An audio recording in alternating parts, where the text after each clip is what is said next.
Hello, both sides of the conversation family.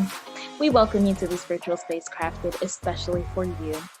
My name is Jada Curry, and I'm both sides of the conversation's marketing director and graphics design specialist. I want to take some time to ground us all as a community into this space we are about to open up in, so let's go through our community standards. Both sides of the conversation is providing a safe and honest space for open conversation, so we ask that you all be respectful of that.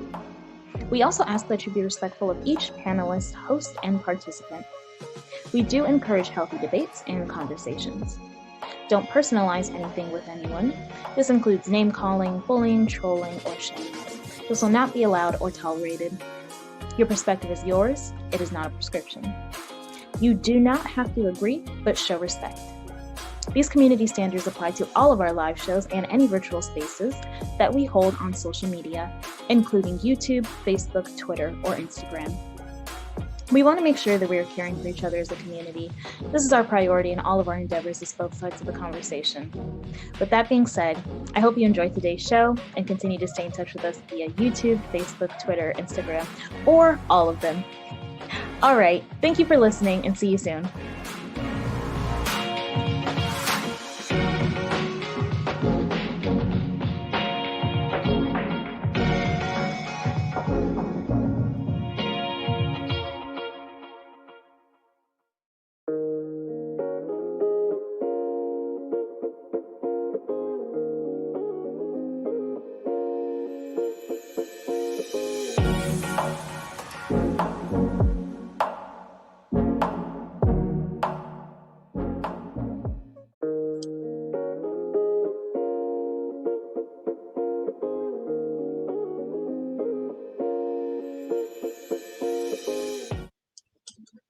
Welcome, everybody, to both sides of the conversation. I'm John Henry, Executive Director. Today, we have another Hidden Gem segment where we're going to highlight some phenomenal ladies of our community. This platform every Tuesday is to highlight our Black and brown businesses and also highlight people in the community that are doing phenomenal things to positively impact the community. As we hear both sides of the conversation is trying to change the narrative and hear what's going on from our voices, and that's what we're going to continue to do. And then we have a brother that's out mobily. We'll get him in, another business owner. That's what we've been calling for our Black and brown businesses, and they showed up. And tonight we have some trailblazers that's on here tonight, some phenomenal ladies that are doing their thing. And I'm just happy because we have what we've been going after, our mission, our vision, to make sure that we have our Black and brown communities a part of both sides of the conversation. And tonight we have a well-balanced. So I am just blessed tonight to be here and honored to salute and pay homage and show love to these phenomenal women for the things that they're doing for our community. So just happy to be here tonight. So with that being said, I'm going to go ahead and just jump out a few announcements, and then I'll bring up Mr. Shell to go ahead and start introducing our hidden gems tonight. First, I know it's been heartfelt across the country today. It's a year memorial of George Floyd, as everyone understands what took place last year, how it impacted this country, and, for it to be a year later, and there's a continued fight for justice. And, today I know the family was at the White House trying to get a resolution with a police bill. And I still think there's a lot more that needs to be done in the bill. But, just a year later, and we're still trying to get a bill passed is something. But just want to honor his life and all of those who have lost their lives to police brutality. It's sad. We had Breonna Taylor. We had a number of individuals. And I just want to take a moment of silence for all of their families and just honor them because, this is a tough time for those families.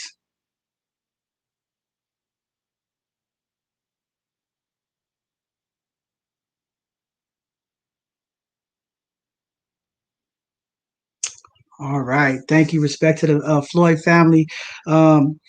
So with that being said, I'm going to go ahead and say a couple of community night announcements. This Saturday, this weekend is the Carnival. We'll be out there in the streets with our people, interacting with the community. So this 29th through the 30th should be phenomenal. With that being said, this Sunday, our Sunday conversation, we will be live. We will be out at the Carnival talking to community. So it might be a little trouble. I'm giving people the heads up now with Wi-Fi and different things like that because we will be live. But we will have Simone and some of the team here to try to keep the show going. But we will be out in the community supporting the carnival. So that'll be covered live out there this Sunday. And then this Thursday, we have another phenomenal educational Thursday. We have Sister Kimberly Arnold coming on talking about community law. And we're going to have some conversations. She's going to educate community about a number of things that's going on. But we're definitely going to have some conversation about the law in our community and what's going on. So it should be phenomenal. Looking forward to that. There's a lot of things moving and shaking, and we just want to continue to show love and support. We want to thank our community sponsors. We want to say shout out to YCD, Black to the Future, 100% College Prep, to the SF Rebels, different people in the community that support what we're doing, Collective Impact. Uncle Stank over there, supporting the community on this platform. So just want to thank all of them before we get started. And Mr. Shell, I'm going to go ahead and bring you up so you can introduce our first guest tonight. Thank you. Our first guest is Veronica Hunnicutt. She is the founder of the Hunnicutt Foundation and the author of Straight Talk: How to Survive and Thrive as a Young Man of Color. She is a well-known educator in San Francisco Unified School District and City College of San Francisco. She served in many powerful positions as well as held numerous titles in student affairs. This is why Dr. Hunnicutt was recently named Woman of the Year by Senator Scott Wiener of the 11th District. It is a pleasure to welcome you to both sides of the conversation. Our next guest is Mr. James Grant. He is a Black business owner of the mobile business Let's Get It Crackin'. It is a pop-up business he started 2 years ago. His mission is to be the center for the Black community in order for everyone to stay connected and circulate Black dollars in the Black community. Welcome to both sides of the conversation. Thank you. Our next guest is Sandy. Sandy is a very successful entrepreneur from San Francisco, California.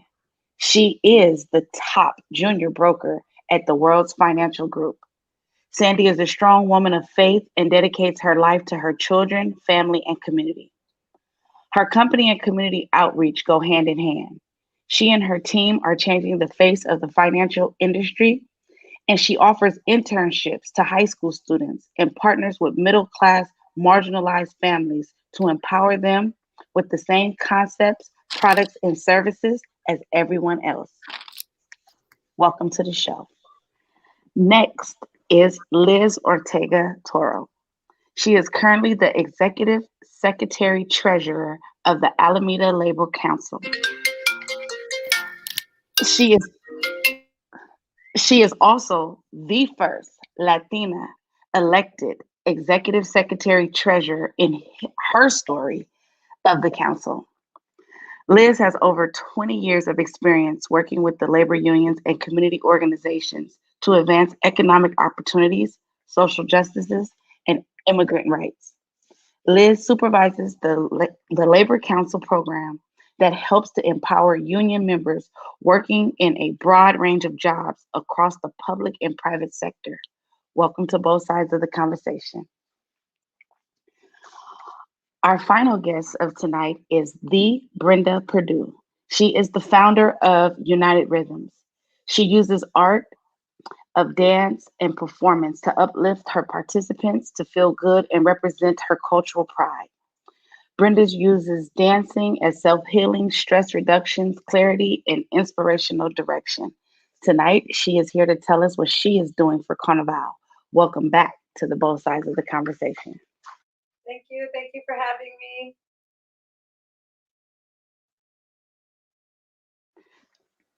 All right. There you have it. We have some phenomenal trailblazing women here tonight. But we're going to start off with Dr. Hunnicutt tonight so she could talk about her book and some of the phenomenal things that she's doing for our community. Woman of the Year, I feel special because anytime you could be acknowledged as the Woman of the Year, that is powerful, that is awesome, and we have to highlight and celebrate that. So I feel special sitting here tonight with the Woman of the Year. But with that being said, go ahead, Dr. Hunnicutt, and let the community know who you are, what you're doing, and some of the things that you have going on. Unmute yourself. Unmute your mic. All right. Thank There you. you go. There you Thank you. Thank you very much for this invitation.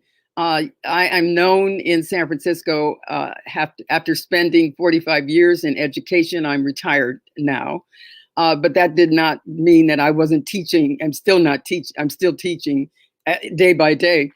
I have also been blessed with serving on a number of commissions and boards. I'm the chair of the CAC for the shipyard. I am a board member of the Alliance for Girls and PWIC. I was formerly, as I indicated, a commissioner on the San Francisco Public Housing Authority and the Commission on the Status of Women. And it's been wonderful to serve in those capacities. What I have done is write a book, and thank you for that. Congratulations on Woman of the Year. What I have done is write a book called Straight Talk, How to Survive and Thrive as a Young Man of Color.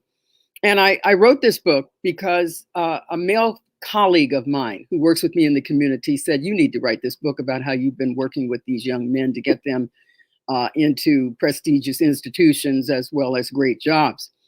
And what I did then was start to write the book. And it took me a while to kind of get everything together. I also had the pleasure of raising male members of my own family. So that was that gave me a lot of information. And I talked to young men about what kind of information they need in order to be able to live a more successful life. So I wrote the book to give young men of color a roadmap to success, which I believe can only be found when they have a deep and reliable relationship with God. So this book is about being spiritual and going to God, praying to God, so that God can help you get through all of the elements that you may encounter in life. In addition to that, I wanted to inspire them to use the gifts that they have been given from God so that they could be what they are destined to be, and that's excellent.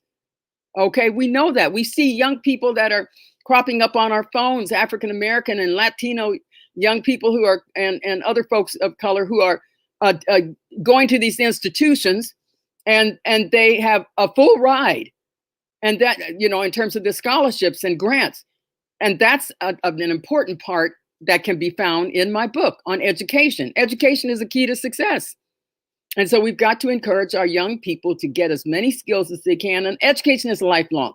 So you'll find a section in my book, along with a lot of other sections that I've been asked to comment on education. I wanted to provide them with common sense solutions to real world problems. And I'll give an example of that. Long ago, I was teaching a class. This was at I think it was Benjamin Franklin Middle School, junior high school at that time, middle school now. And this young man came in and he was looking pretty battered and everything. And I said, well, what happened to you? He said, I was driving my car. I was going too fast. The police wanted to stop me. I didn't stop. And when I did finally stop, they beat me up. And I said, so what did you learn from that? He said that the next time they ask me to stop, I'm going to stop. I said, yeah, that's kind of important.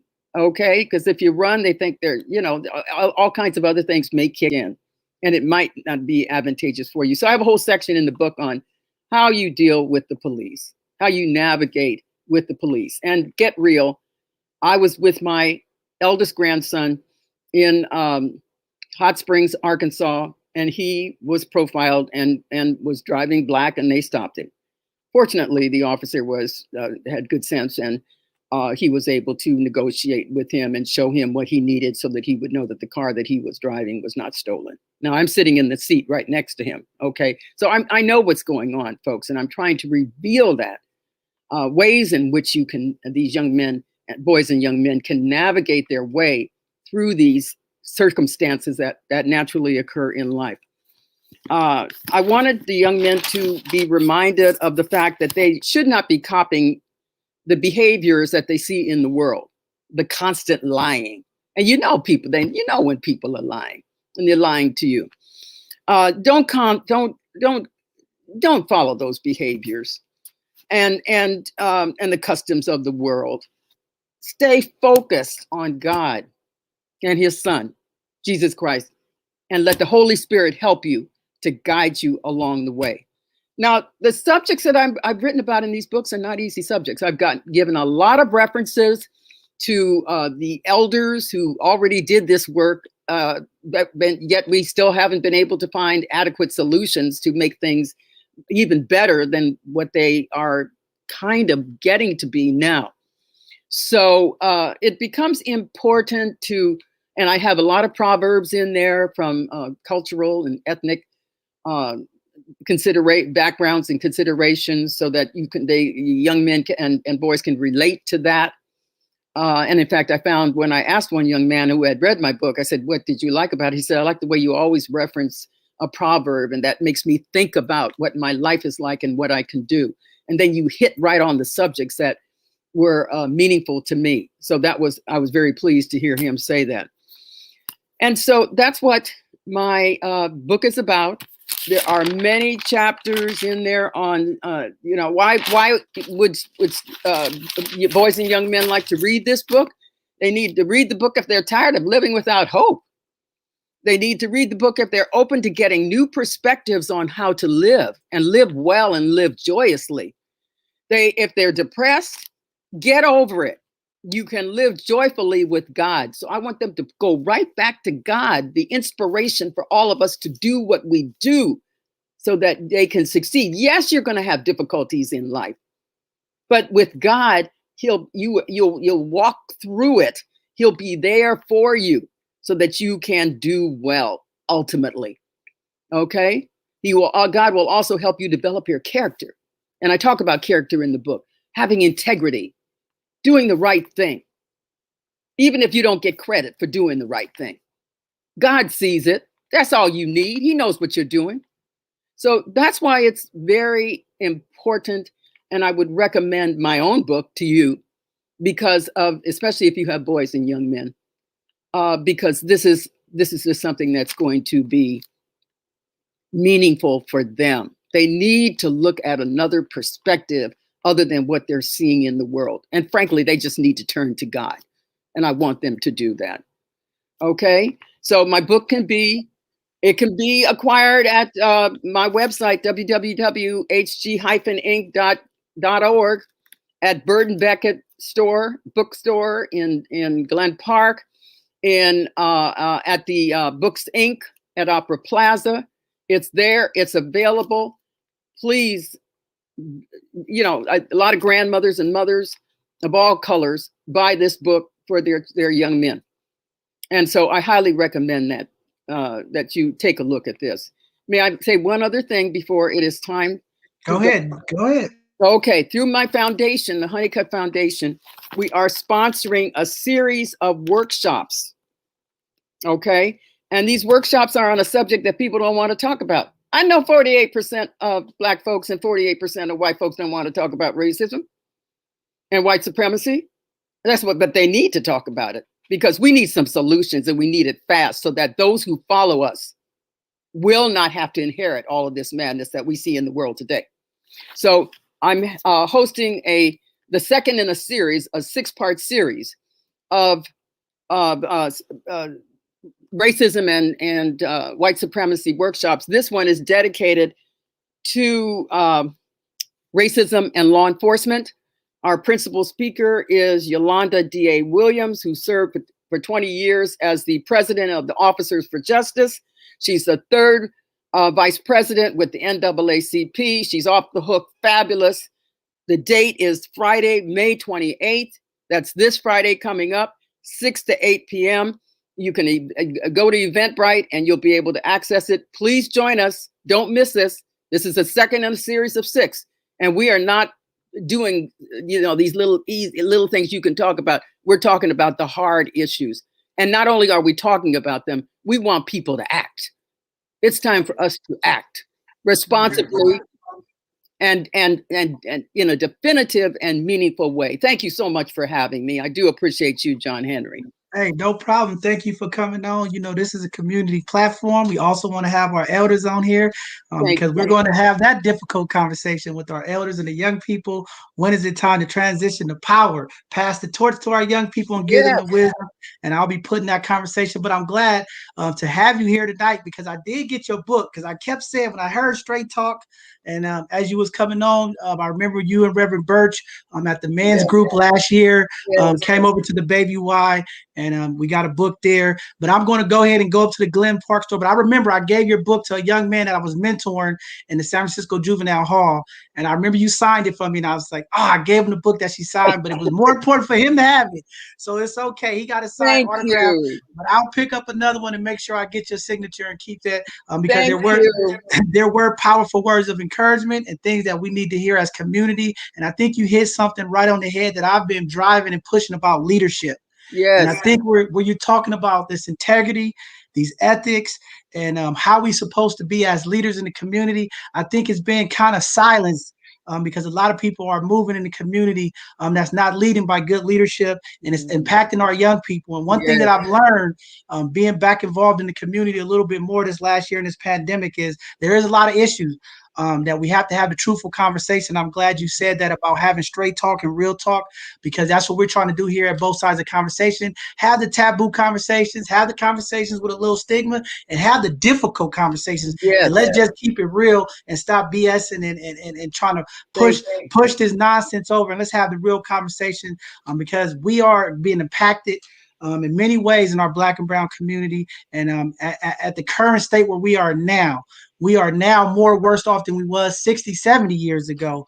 And it's a failure of leadership. It's a failure of solidarity. It's a failure of love, compassion, a lot of things. And there's a lot of ways we could point the finger, but I think we're at a point now where we just got to band together That's it. and start, muting the people that we don't need to be hearing, whether it's in the entertainment, whether it's in our political realm, whether it's elected official, whether it's a community leader, because at the end of the day, we need positivity, we need unity.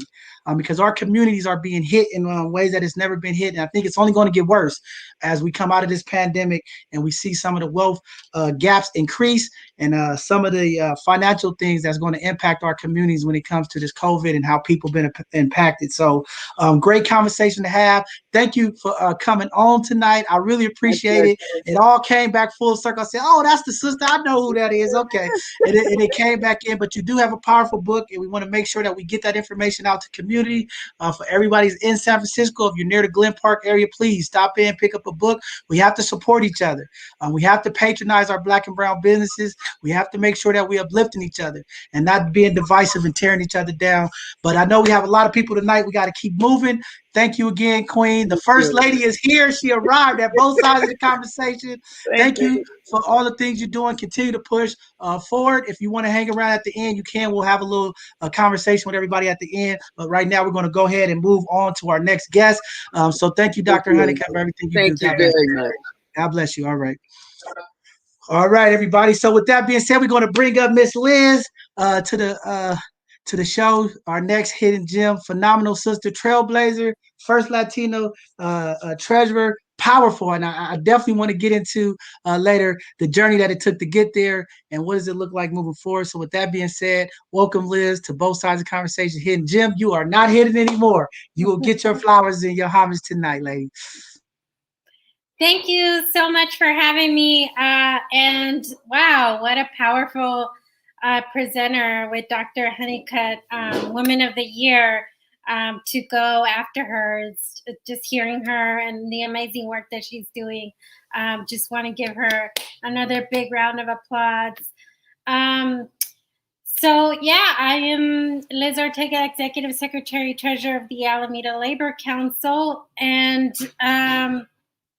here to talk about the Labor Council and what I do. Is that, I'm not sure if that's what you would like me to do. Yeah, go into what you're doing. Okay.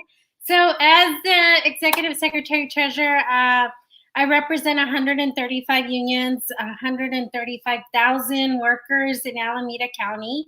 And these are workers from all over the different sectors. So I represent workers in construction, I represent workers in hospitals, I represent firefighters and home care aides, you name it. If you're a worker and you belong to a union in Alameda County, I represent you. And what that means is we work as an umbrella. So I bring all those 135 unions together under one roof, per se, or under one umbrella to fight for social and economic justice. You talked about the anniversary of George Floyd, and as the head of a labor council, unions come from the powerful history of fighting for income inequality and social justice. A lot of folks don't know, but Dr. Martin Luther King was actually, when he was killed, he was coming from an AFSCME sanitation worker strike. So he was a big believer in unions and what unions can do for our communities. So the George Floyd killing was actually something that my labor council stood up and supported. And, we're out in the streets making sure that we weren't just talking about, bread and butter issues, what people call, bread and butter issues, but also about social issues, because they both blend together. You can't have one without the other. And so that's, what I represent. Some of the things that I'm mostly proud of, or a lot of things that I'm proud of, are the fact you mentioned earlier, I'm the first Latina. I'm the first immigrant Latina. I actually came to the United States when I was 3 years old with my parents who were here undocumented. And I grew up here in the United States. I grew up here in Oakland, California. And for me, it was a very proud moment to be elected the first. But for my parents, it was even more significant because of all the rhetoric we've seen in the last 4 years with the previous administration attacking our communities and attacking immigrants and Latinos particularly. There was a time where my family and myself was being called, rapists and drug dealers by the man who's supposed to represent America and who I see myself as being an American. So for them, it was even, it was also powerful. And so I use this, I remember my history when I go out and I fight for workers every single day to make sure that, we have fair wages, that people have access to healthcare. One of the main reasons that folks apply for bankruptcy, in the recent years, is because they can't afford to go to the doctor. And we're seeing that even more during this pandemic. And then an ability to retire with dignity. More and more Americans are having to work more than one job just to survive and pay rent. So my job is to make sure that we're fighting for those three buckets of, making sure they have jobs, making sure they have access to healthcare, and then making sure that at some point we're all able to retire with dignity and respect. And so that's a little bit about who I am and who I represent. In addition to what I just mentioned, I also want to highlight the fact that, our Labor Council thrives and is proud of the fact that a lot of times we lead when it comes to social and economic justice issues. For example, during this pandemic, we've had to fight for our grocery workers, where the grocery industry was making millions of dollars, and they were calling the workers that I represent heroes, but they weren't passing along the money that they were making. And so we fought hard in the city of Oakland, San Leandro, Berkeley, to make sure that we passed hazard pay, so that some of that money that these corporations were making were going to the people that were actually saving our lives during this pandemic and putting their lives on the line. And so currently, Alameda County holds the record in the country for having the most cities providing hazard pay for grocery workers. The other thing is paid sick leave. We fought for a lot of these cities to be able to pay workers to stay home when they're sick. At the beginning of the pandemic, you saw a lot of our workers, mostly Black and brown communities, being the first to get COVID and the last to get access to paid sick leave or health care. And so we had to fight to make sure that workers who were being told, not asked, told by our government to stay home if they were sick, didn't have to go to work because none of us knew if we were going to get sick, but all of us knew we had to pay bills. So that's another essential piece of legislation that we were able to pass as part of the Labor Council. And so those are just a couple of examples of what I do in my work and the passion that I bring to the community. Again, I grew up here in Oakland, so I'm a product of the Oakland Public Schools. I graduated from Fremont High School. And so, even though I was born in Mexico, I grew up here in Oakland, and I love my community and the work that you are doing, John, with your ability to give us this platform tonight, and all the amazing women that you have here as well. So thank you. Thank you very much. Phenomenal, sister. That's why we had you here doing the work. Just happy, to also have you here because I am a union worker. Majority of my life, I have been a local 38 member.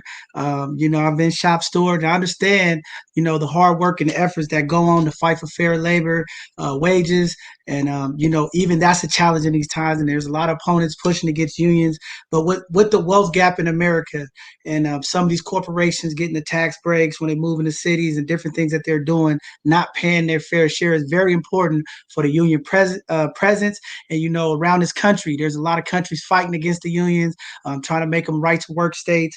And a lot of it is because they don't want to pay the fair wages. They put it on all the different political stuff, but a lot of it is just the worker rights, being to make sure that they get the right medical, the sick leave, like you said, was very, very important. That is a fight that we have to continue to have. And I want to give a big shout out to all of our essential workers and our first responders because they did a phenomenal job during this pandemic when sometimes the leaders didn't even know what to do or how to do it. They just stood up and was great Americans and wanted to take care of people. So we definitely want to give them a big shout out as well because a lot of those frontline workers never get the credit. Our janitors out there who kept things going for our nurses and different people in our facilities. We have to acknowledge these people because they are the boots on the ground doing the dirty work. And a lot of times, you're right, they don't get the hazardous pay, they don't get the raises, and these corporations get all of the loans and all of the benefits, and the people don't get anything. But with that being said, in this transition that I'm talking about, I just want to, this is both sides of the conversation, have that conversation with you while we have a few moments about what is the union looking like going forward. Sometimes there are people in the union that feel like sometimes the union doesn't fight as hard as they used to. They feel like a lot of politics and a lot of, it's become so political that they don't feel like they get the support. What do you think about that and your feeling of like the way the unions are going moving forward? How do we unify? We just had May Day. All the unions came out in San Francisco in March. And again, the same issues that we've been talking about for the last 50, 100 years. There's a big equity gap when it comes to Black and Latinos, first to be fired, last to be hired. When it comes to the wage gap, it's always a 5-to-1 or even 10-to-1, and sometimes and pay gap. How do we close that, and how do we come in solidarity? I know there's a lot of different entities. I remember the Ubers and the Lyfts for trying to unionize, but there's a big push to break out unions. And I was kind of disappointed because I was thinking, hey, you start doing that type of work, that union support to have those rights and to see how some of those companies did those workers during the pandemic or when incidents happened. It was kind of sad. But what do you think moving forward, how the unions are and some of the things that's going on with the unions and how to make them stronger? I mean, we definitely need to see a change at the top. We have a new president who for the first time in I don't know how long actually talked about the union difference and the income inequality gap and the fact that workers don't have access or the ability to organize without employer retaliation. And without, you talked about politics and money.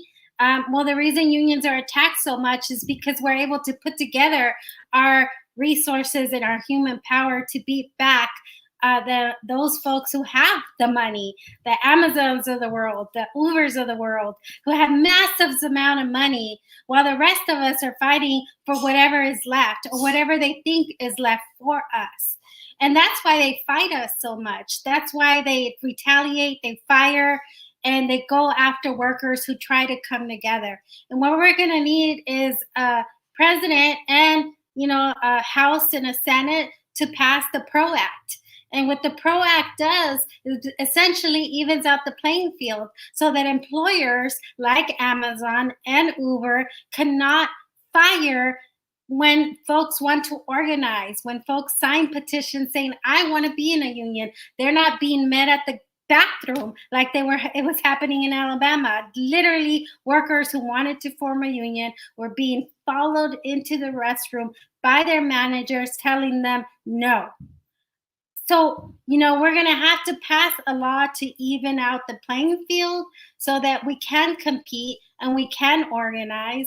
And again, the reason why unions have been attacked so much in the last 4 years or decades is because we do have that political power to be able to make changes, not just in our workplace, but in our communities.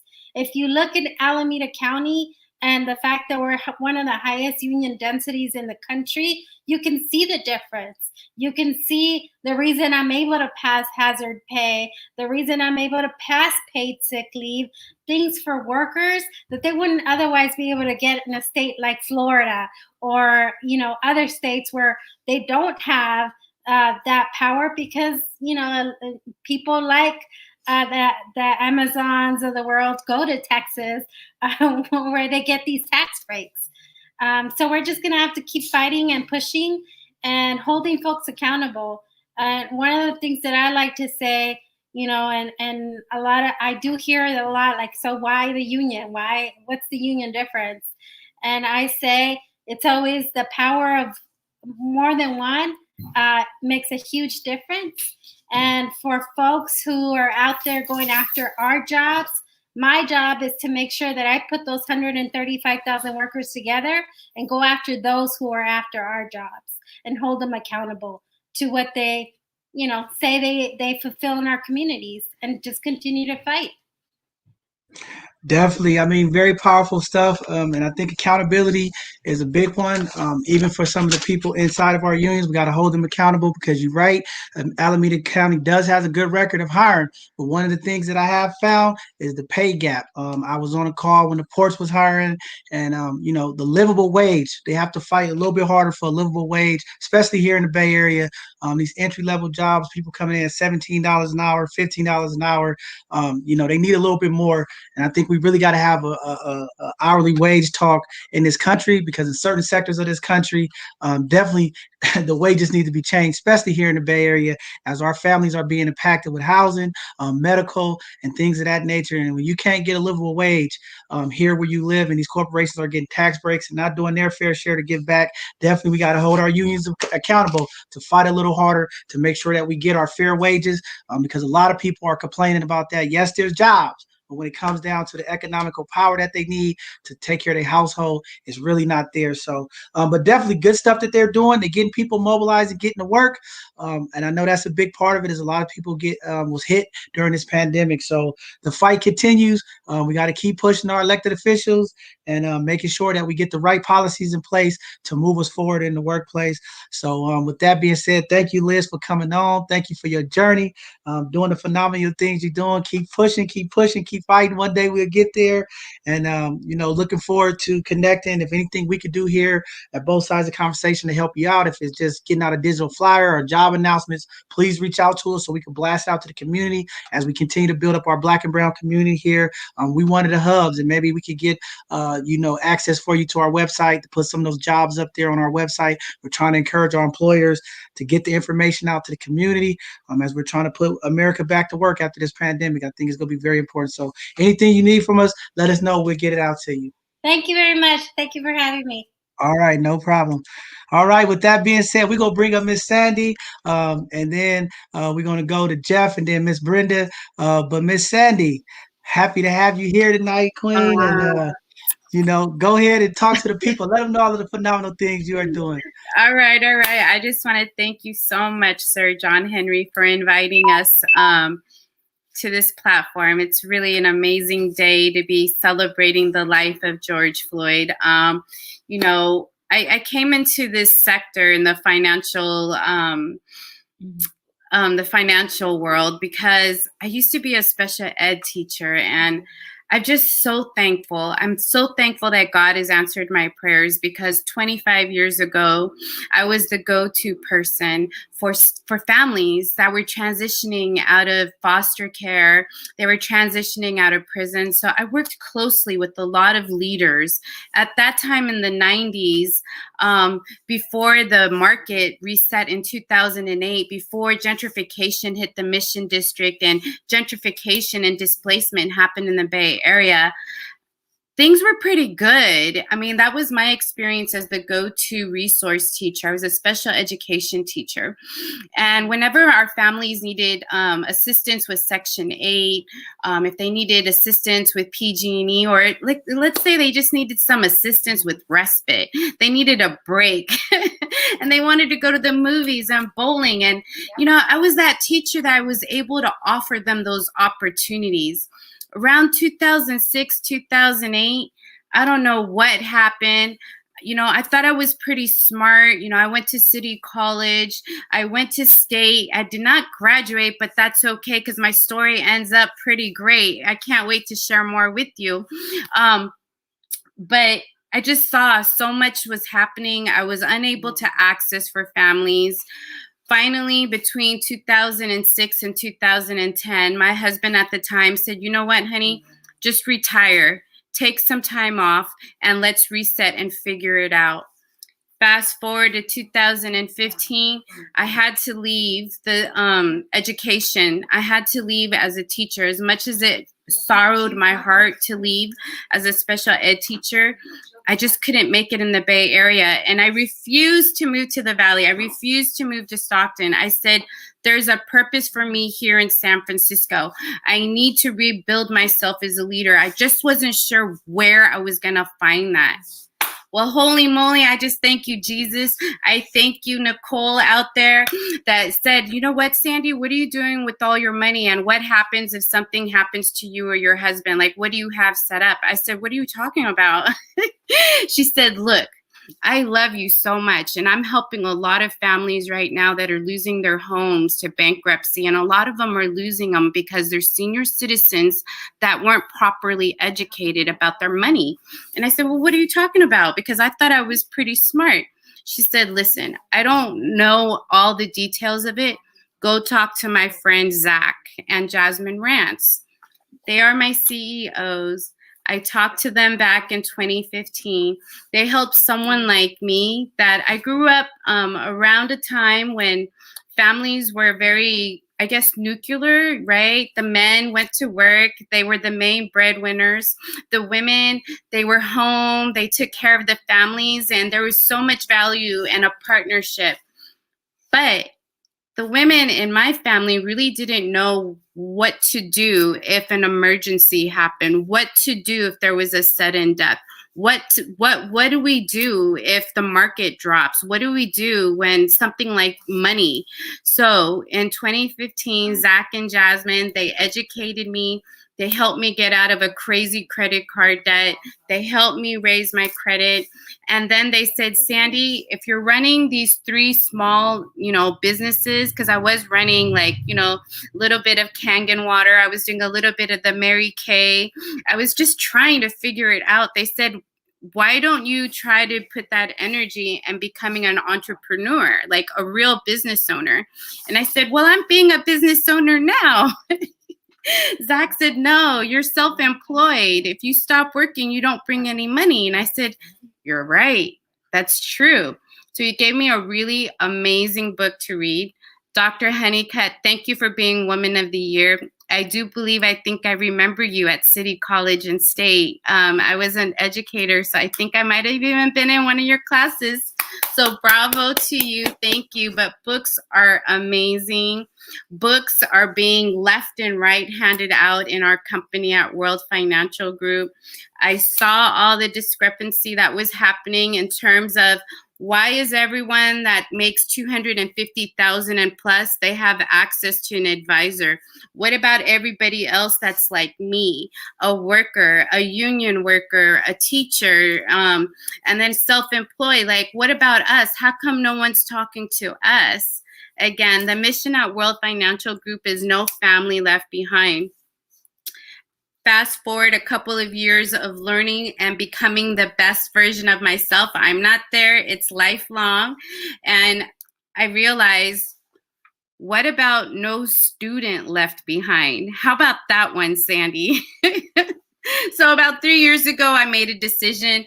I'm going to knock on everybody's door. I went knocking on the superintendent's doors in San Francisco, San Mateo, Alameda County. Little by little, my cousin Cindy over here supported me, and she's an amazing worker in San Francisco in the Mission District. You want to hit up Cindy? I want to connect you. She started doing workshops, helping out. You'll see her at Carnival. And I said, Cindy, who else can we go talk to? She said, don't you have teacher friends? I said, yeah. She said, go talk to all the teachers. So I went and talked to all the teachers. I showed them what we were doing in helping families by educating them, empowering them with the very same products, the very same services that the super wealthy, the 5%ers, those CEOs, Miss Toro, thank you so much for exposing tonight about some of these founders of these unions and some of these big players. At the end of the day, they get a lot of the plush. And because of those plushes, that's 5% of the nation. I said, I have the moral obligation as a Christian woman. God chose me. God anointed me to get the word out. I just happen to be the messenger. If you like what you're hearing, which it's just an introduction, that's all I'm doing tonight. I don't want to sell you. I just want you to see my heart for what it is, that as a prior educator, I now have the license to go back into these high schools. I'm going in there. I have the partnership of the teams. I have the partnership of the cities. Let's educate our kids. Let's bring financial literacy into the communities, the Black and brown communities. I want to see more Latinos. I want to see more African American families. I want to see Asian baby boys and girls. I want to see them all just taking over our industry in the financial sector. A little fact, prior to COVID, in the industry, there was 200,000 openings. One of the 4 options we teach people is about multiple lines of income. How can you take your annual income and turn it into a monthly income? How is that possible? In our company, we show you. It's not for everybody, I get it. But if there's just 1, 10, 100, 1,000, 10,000, 1,000,000 Black and brown kids that we can bring into our sector, how much more can our communities rise up? Pretty much, John Henry, that's what I do. I just educate, I empower. I hope that people are enlightened to make decisions in their options when it comes to legacy planning and their money. Wow, phenomenal. I mean, I think that is great. I'm a big component, Cynthia. I'm big on financial literacy. I think that is one of the areas in our community that need to be the main focus point, right behind our mental health. We have to definitely make sure that we get our finances in order. I mean, there's a big wealth gap here in America when it comes to the Black and brown community and our other counterparts.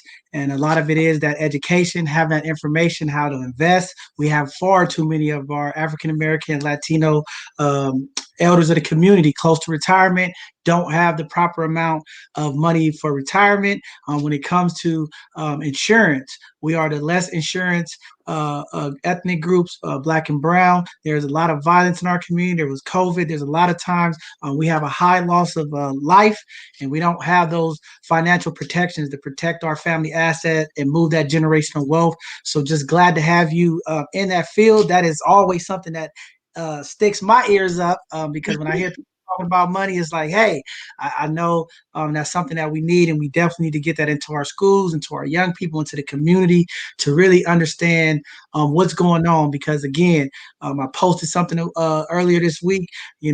People are making $80 billion off of people ignorance when it comes to financial literacy is a big part of it. When it comes to car loans, when it comes to debt, when it comes to some of the things that we attract to, that's always not the healthiest thing when it comes to building wealth.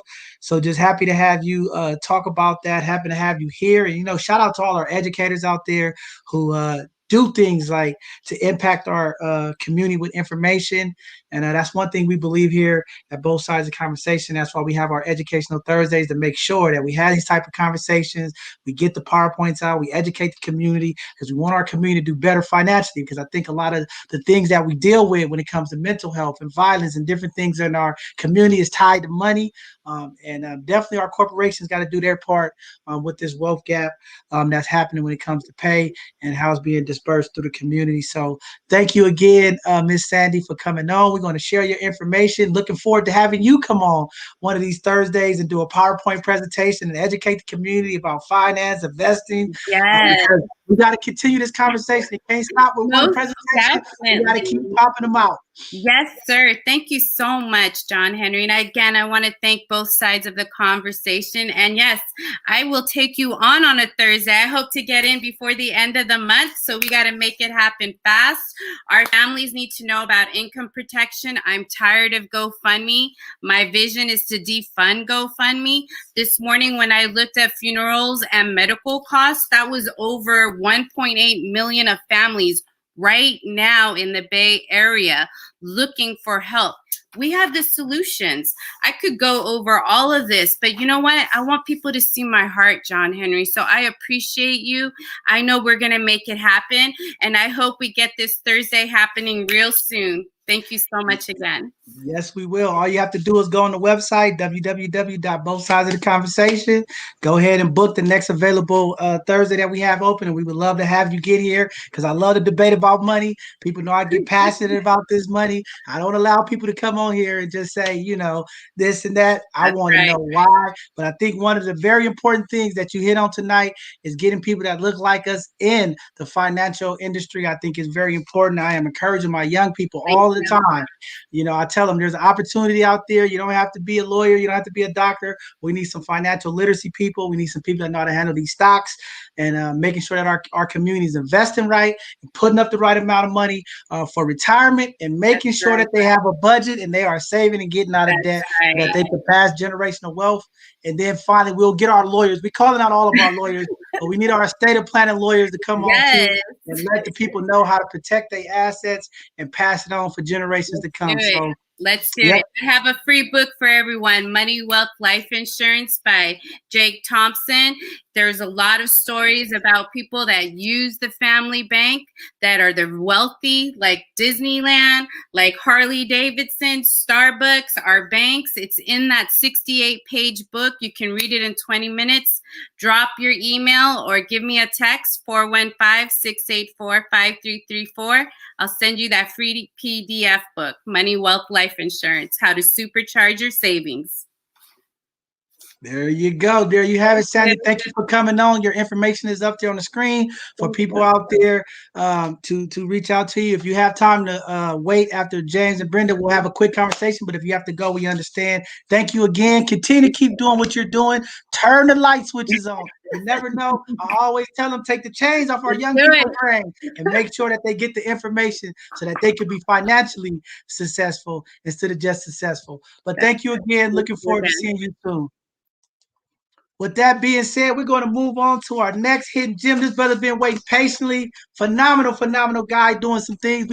We here at both sides of the conversation live up to what we say. We like to make sure that we highlight our Black and brown businesses. And it's been a slow process for a lot of these brothers and sisters coming on to understand what's going on and why it's important to amplify what they're doing. Because in our community, we need to uplift and support our Black businesses. We need to patronize them. We need to help them get the economical power that they need, because it's going to be business owners like this brother here that's going to be able to hire people like us if we support what he's doing, and we can break some of this gap, man. So nice to have you here, James, brother. Talk to people about your business. I know you're doing some mobile stuff. Talk to the people how they can get a hold of you, where you at, and what you're doing, good brother. How y'all doing, man? It's an honor to be on this show. I want to mention that this is a phenomenal topic.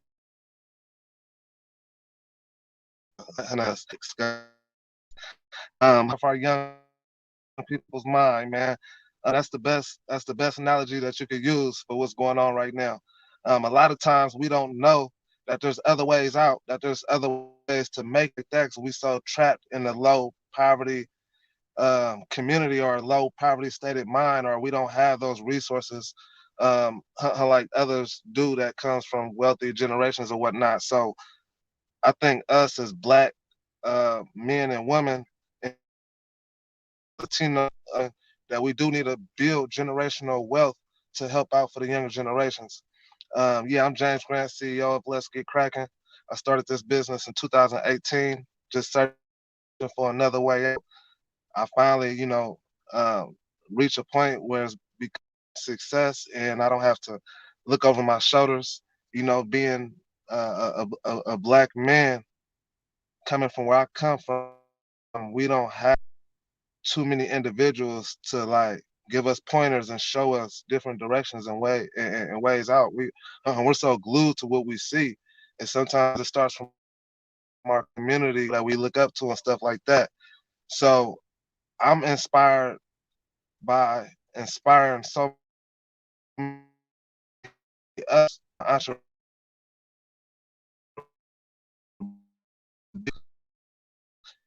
So right now I'm blessed in so many ways to where it's like seeing other people, um, you know, take action and be inspired by me back to just keep going, to be all in. I dived in this business head first. I didn't know the outcome. I didn't know where it would lead me. My pride was in the way and stuff like that. So when it turned out to be a success, I was able to promote more. I was able to show like, look, this is a way out. Even if it's not just cooking, I'm just showing you and giving you the ambition to figure out what you want to do in life and to figure out your dreams and stuff like that. So the topics that we're discussing right now is phenomenal because sometimes people just need to see that there's opportunity, right? Um, a lot of times they just need to see that it's okay to put your pride to the side. You know what I'm saying? It's okay to follow your dreams and be good at what you are good at and just go, all in. Um, you know, I'm thankful, and as a community leader, my job is to empower the communities. To shine light on the communities and give back, and also share with people my sacrifices and my journey of where I came and where I've become now, to where it can help them find. And like I said, I was at a between a rock and a hard place. I didn't know what the next day was going to become. I didn't know how I was gonna, realistically, like survive the next day. I was out. I was homeless with my family. I got a different life, and one day I invited. I cooked some fried lobsters, some fried crabs, some fried salmon, and I stopped. Every day after that, it's been a sellout, and so that's what kept me in the loop of not having the chains wrapped around, the young Black mind. Um, you know, I'm thankful. I'm honored to be on this show. You can find me on Instagram at Let's Get Cracking, Z Cracking with a K.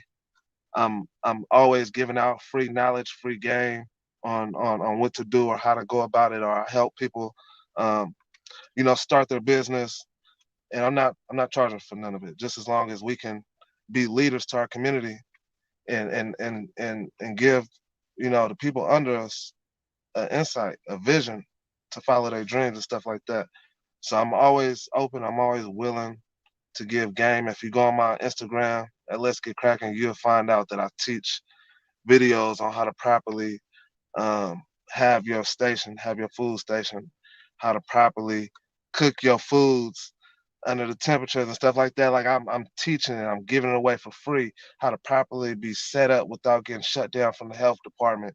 I'm just giving it away. I'm working on a book. I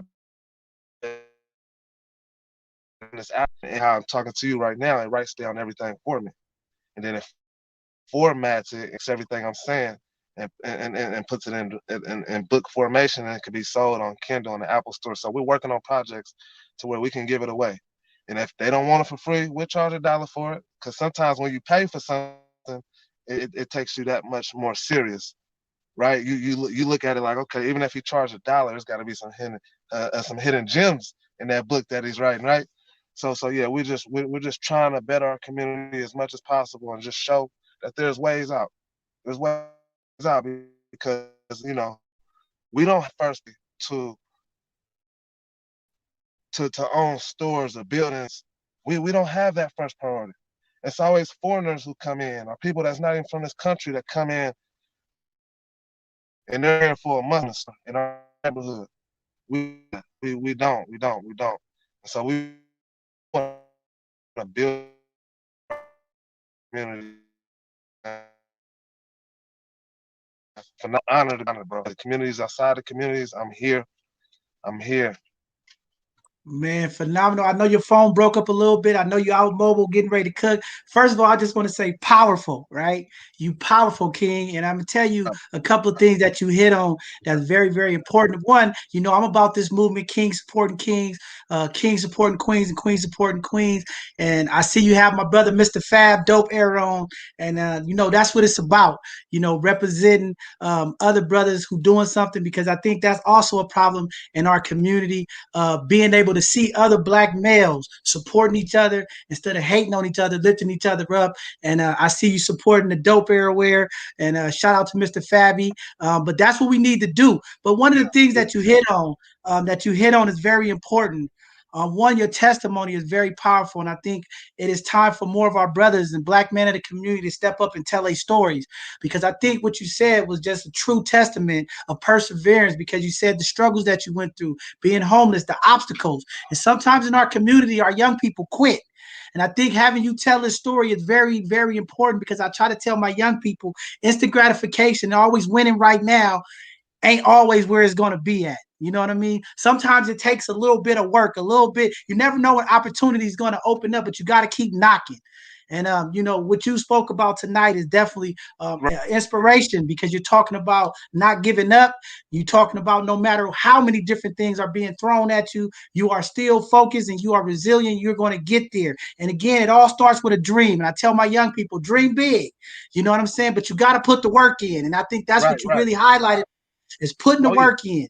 You had the vision, but now you got to do the work. And sometimes when you're trying to build capacity, you're trying to get to where you really have the vision, it is hurdles, it is bumps, and there's bruises. But again, the commitment of staying consistent and doing what it takes is the true power of the statement that you were talking about. And just wanted to highlight that, man, because we need our young brothers in the community to see there's other opportunities. You don't have to just rob. You don't have to just kill. You don't have to just sell drugs. There is an opportunity.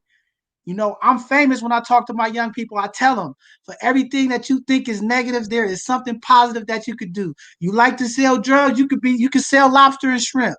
You can sell whatever you want to do, but you got to think, for everything that's negative, there's something positive. You like to break in houses, you can work for ADT. You could be the guy that unlocks the door for somebody. If you like to break in windows, you can go be the glazer. You can go out there and fix windows. So again, it's just about opportunities, and just happy to have you on here, brother. Please let the people know. I know you mobile, but do you have a location where you at times? Because I want to come out and support you. Because again, I'm about these Kings supporting Kings movement, man. We can't be messing around. We got to support each other. And again, community. When you have a young man like this who's doing the right thing, overcoming, you know what I'm saying, and doing what's right, fighting through, that fear. Because see, I think you said something else that's powerful too. You talked about pride. And a lot of time in the Black and brown community, we are too prideful to ask for help, to give help. So again, the words you speak tonight are very powerful for our community. And I'm glad you're here to say that, because our young brothers in the community need to hear that. Because sometimes we get so prideful. We can't apologize. And that's why a lot of these problems that we face in our community keeps us from evolving and continue to keep us from enriching each other, because we have too much pride when we're wrong to just say, hey, we're wrong.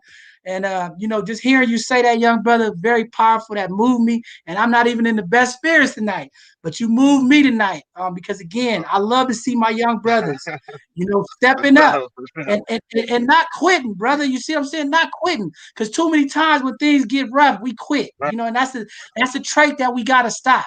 And I tell my Yeah. young people, when the door is shut on you, don't stop.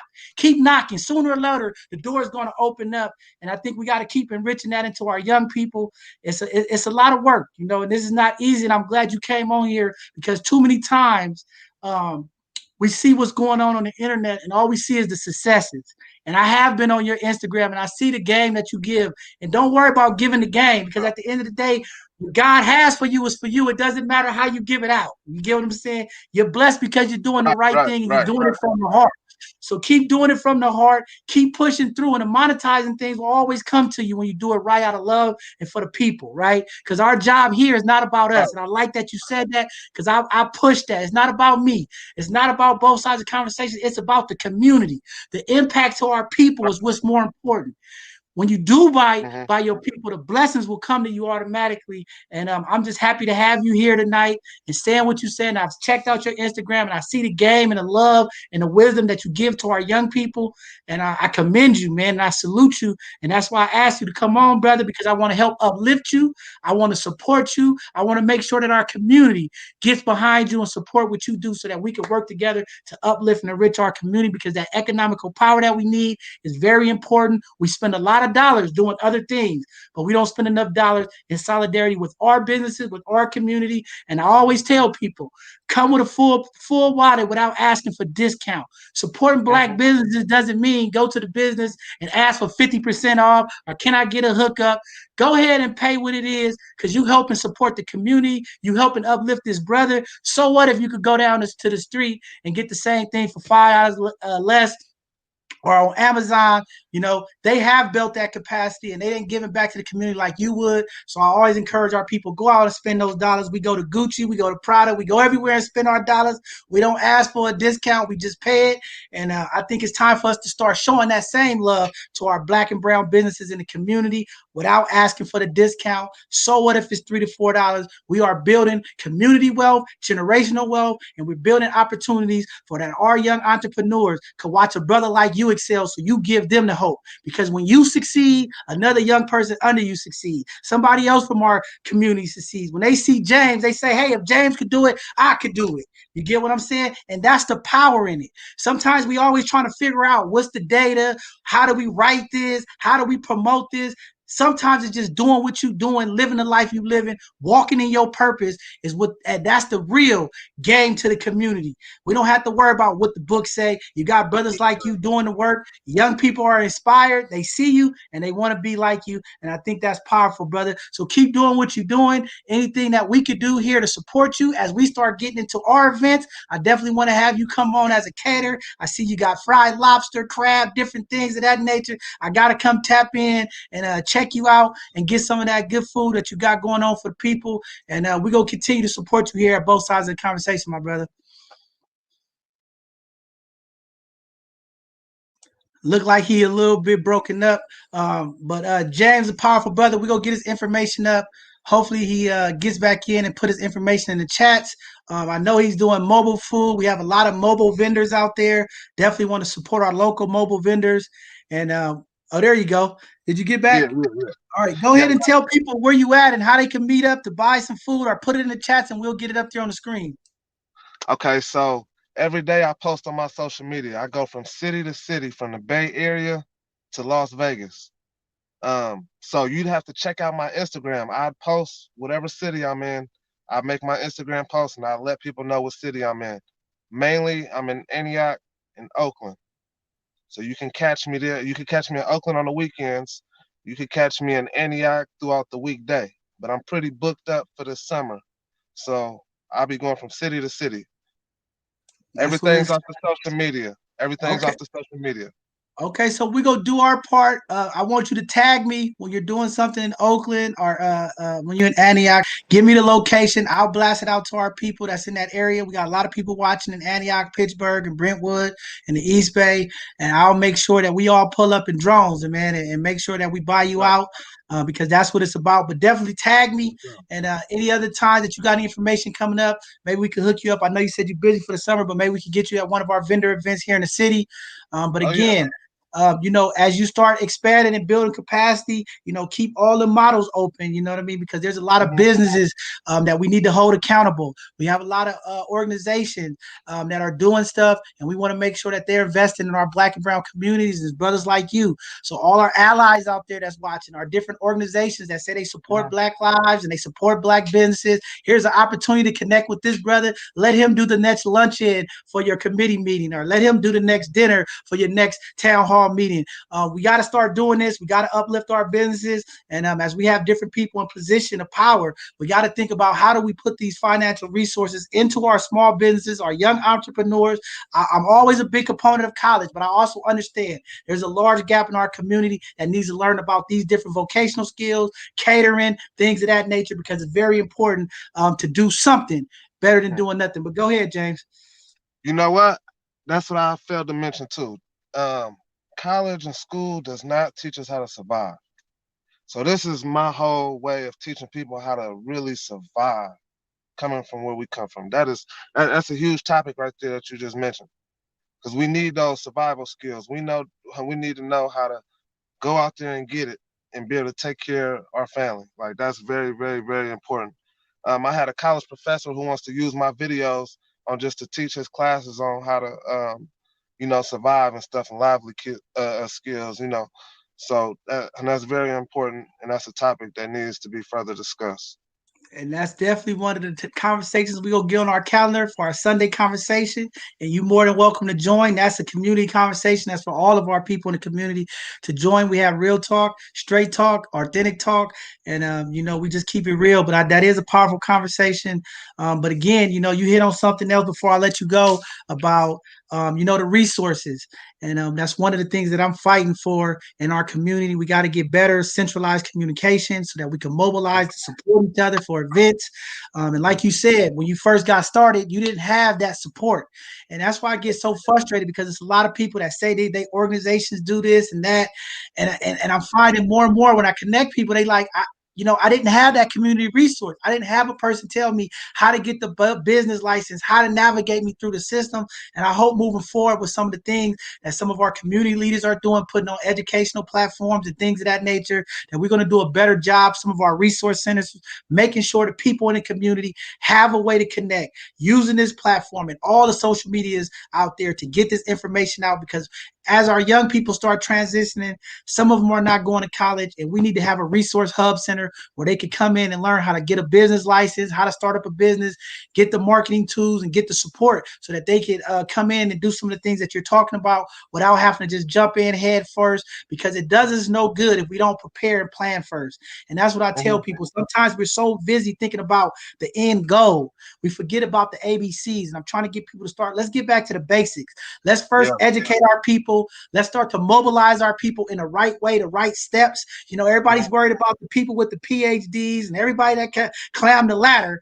We got to drop it down a little bit. Let's start back to the basics, because we got to move people in solidarity. We got to get the people down here moving to really make impact. It does no good if everybody up here is moving and everybody down here is stagnated. So that's my fight. Continue accountability, but it takes the communities to wake up. And sometimes the leadership has lost touch what is needed. And everybody thinks that it's so easy because they did it, but you always have to remember there's somebody out there that might not have that same experience. And we got to just make sure that we're looking out for everybody, especially in our disability community, especially with some of the people with educational needs and things of that nature. We have to support them. So thank you for coming on, King. Shoot me a text and let me know, and make sure you tag me in the stories or whatever when you back out here, and I'll definitely be pulling up to come and support you, my brother. Thank you, brother. I appreciate you. It's an honor being on. Hey, off top, man. All right, our next guest, our last guest, before we have a quick conversation, hopefully all that's on can hang around for a few more minutes.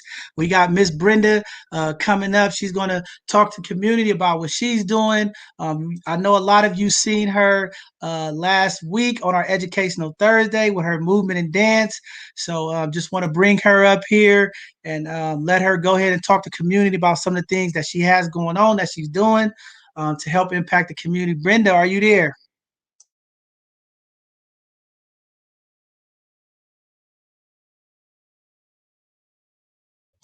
Oh, hopefully we didn't lose Brenda. Let's see. Let's give her a second. Maybe she's having some Wi-Fi issues. Brenda, are you there, Brenda?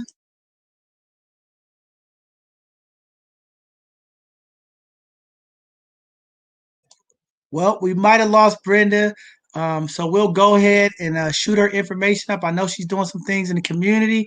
So with that said, I'm gonna bring Sandy, Tashelle, Brenda, bring everybody else back up, and we gonna close out with a last question tonight, just to hear everybody. Is that Brenda? Is you there?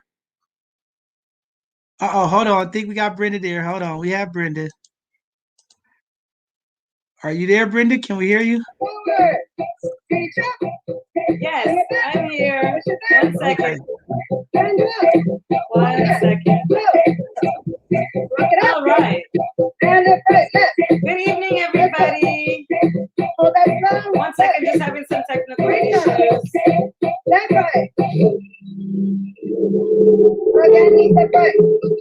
All right, 1 second, John. I'll be ready in like just 1 second. I didn't realize you were transferring me right now.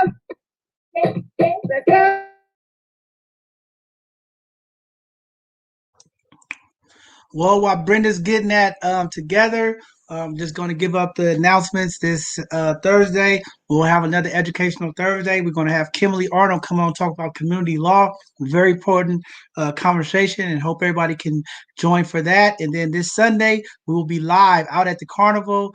So we will have the platform going. It probably will be tough because we're going to be out live in the community. But we're going to go ahead and be out live this weekend for this Sunday show. And then we'll get back to our normal segment on Tuesday with our hidden gems. And I know everybody's getting ready for Memorial Day weekend. So looking forward to putting that out. You ready, Brenda? I am ready. Can you hear me? Yeah. You want your slides up? Yes. Good evening, everybody. I'm just happy to share with you guys today is Carnival weekend, and I'm actually going to put on some music right now. You can cut that music off. I have my own music, background music. Got that, Joe? All right, I'm going to start my music. All right.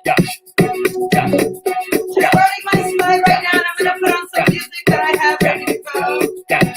So welcome, everybody. Today, I'm sharing with everybody that I am fundraising for my friend Nigeria.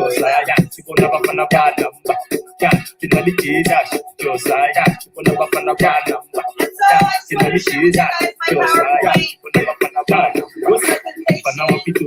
Barakilonli, kibona banyana bajuzi. Pana wapitori, barakilonli, kibona banyana bajuzi. Pana wapitori, barakilonli, kibona banyana bajuzi. Pana wapitori, barakilonli, kibona banyana bajuzi. Askis, samsura. Kunali kibuna tambu. Askis, samsura. Kunali kibuna tambu. Askis, samsura. Kunali kibuna tambu. Askis, samsura. Kunali kibuna tambu.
Together we can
Samsuri, unalibi kunu tampo, askis, Samsuri, unalibi kunu tampo, askis, unalibi kunu tampo.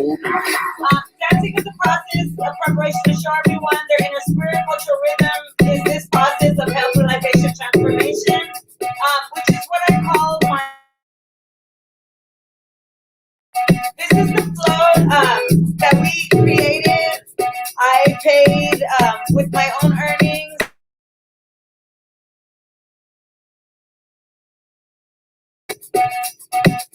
Okay, you guys can hear me now. I didn't realize this whole time I was muted. Should I start over? I wanted to share with you guys a few slides, but if we could cut off the music, my apologies.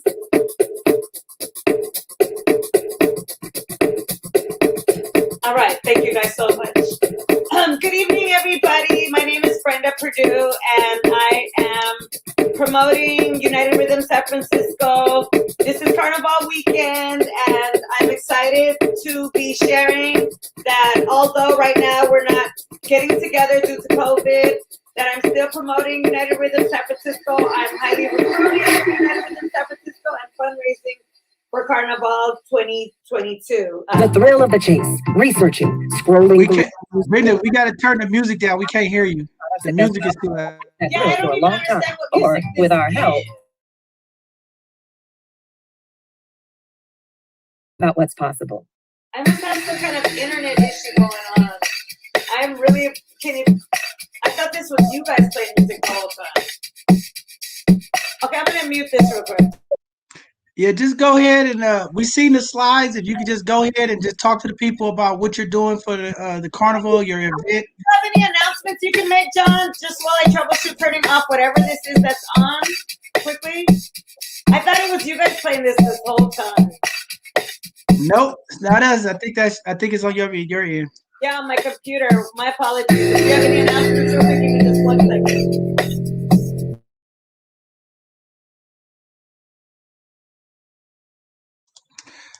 All right, I'm gonna bring up Tashelle, Dr. Hunnicutt. I think she got kicked off.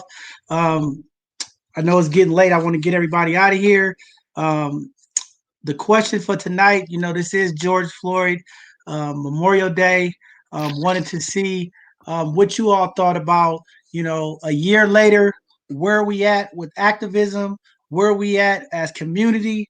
Where do you all see that we need to go? And just looking at some of the policies and the thing that's taking place in the community, how do we get to where we need to get to? Dr. Hunnicutt, if you want to start, you can, and then we'll let everybody else jump in. All right. Thank you very much, John Henry. And I want to thank you for all the presentations by these wonderful people. When I get in some information, I want to support them. But to your question, when I think about what has happened with George Floyd and all the pain his family's been through and how they have taken that and made a platform out of it so that they could get some things done. What comes to my mind is that we have work to do. Okay. We need to be about pushing the John Lewis legislation. We need to be about pushing the George Floyd legislation, get up in the faces of those legislators and tell them we want them to handle this business. Okay, that's what we need to do. Now, a group of us people I'm working with are very upset about Prop 19, I believe it was, because that is a way in which they can cut our families out of generating wealth. I understand about the real estate industry and their need to do that. I have a real estate broker in my family. But the whole thing is that anything that impinges on our ability to pass whatever wealth we've been able to create down to our families must go. We must not be apologetic about it at all. We need to push HR 1, these voting rights, because they are trying to strip us from the ability to even go to the polls or to drop a ballot in a box. Okay? We need to mentor young people. I'm not convinced that everything that we can do is being done. And I thank you, John Henry, for being brave enough to point out that leadership sucks. Okay? I mean, I'm just going to use be real about this. Okay? People are too tied up with ego. I got to have the job. I want to be on top. And no, this is our elders, that man that you see all the time with the stripes where they beat him on his back. The work that was done by all of these people that came before us, that should encourage us to stay strong and do the work. So we need to prepare young people, mentor young people, so that they can be the leaders of tomorrow, and let them know that they're in demand. And let the elders know that their work is not over. As long as they're still on this planet, as God has them on this planet, they have work to do day by day. Now, my little brother, James Grant, who mentioned about college, I love you, baby. But let me tell you, I am always going to push people getting an education, because at City College, we had a lot of vocational programs.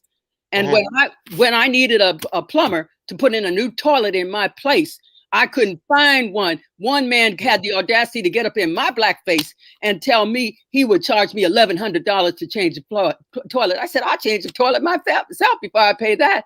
I did find a gentleman, but I'm trying to tell you, there are jobs that our young people can do that maybe require vocational skills. Jobs like plumbers are in demand. There's not enough of them. They're retiring out, and we're not training our young people to do those jobs. Another job I found out about, and Sandy probably can speak more to this than I, tax people. Okay? They're going out of business, or they're getting old and saying, I can't handle this anymore. It's just too much. We need to be training young people for these jobs. We know where the jobs will be in the future. And don't blame immigrants and people for taking these jobs, because, look, the jobs that oftentimes they do picking in those fields the way we used to pick cotton. Okay? The jobs they're doing now enable us to have some lettuce up on our plate when we get ready to eat. So we're not through. We have work to do. And John, I know you're sorry you asked me, but I'm going to get in your face. They call me Dr. Straight Talk, and I'm going to straight talk to you beautiful people. That's what I'm talking about. Yeah, that's what I'm talking about. Yeah. I love it. Fakers out here. And Yeah. I'm glad I love you. We got so many fakers out here. And it's time to have real talk. And a lot of people don't like my perspective. They think I'm radical, but that's okay, because it's not meant for everybody. And I'm not going to appease everybody. But what I am going to do is tell the truth, because, again, too many of our leaders in the community won't tell the truth. Too many people in our community have stood silence and enabled the behavior of some of our leaders in the community to continue to disturb and destroy our community. And it's on all realms. So it's no getting away. And, what I want to ask you, Dr. Hunnicutt, because this is something that I've been on for a while, and I'm still trying to find out, why is it so hard for the elders in our community to transition and get behind and support some of the young people and give them the wisdom. And, because all I hear is a lot of times is, I'm tired. I've been doing this for 40 years or 50 years. I'm ready to give up.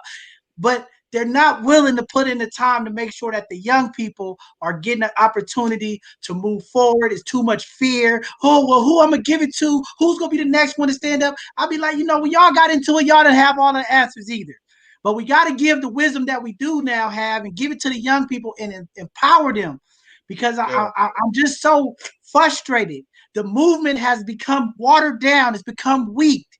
And it is almost this slave mentality that's coming back around when you talk about voter suppression, the Jim Crow laws. Everything that we fought so hard to push away is coming back because community has become too relaxed. We've become too watered down. We've become too individuals. We don't want to work together in solidarity. I keep telling people, we got to be careful of the campaigns and what we're trying to be in solidarity for, because if we're not going to be in solidarity for ourselves, what are we doing?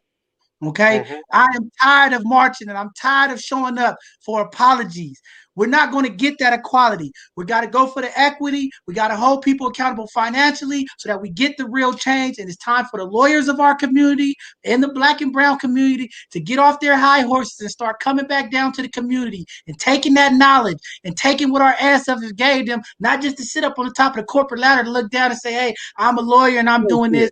Time for them to get boots on the ground, get in the community. There's a number of issues that are impacting our community, and it keeps widening because they're so busy looking up in the sky, talking about their instant gratification, how great they are, while the rest of the people are suffering. So just happy to see your energy as an elder in the community, but I do want to know, what is it going to take for our elders to just start transitioning, being okay with the different change and it's too much history. I keep saying in the Black community, Brown, we have so much history, but not enough future.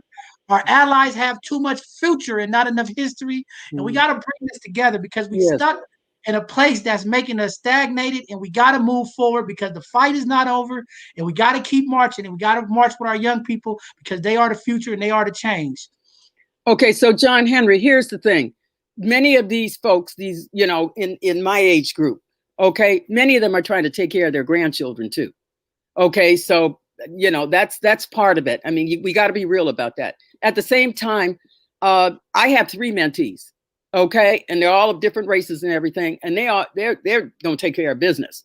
Okay, I'm really seriously thinking of starting a girls group and a boys group, and that I can just mentor. There's a wonderful woman in Oakland, California, who does that, and she fundraises for scholarships.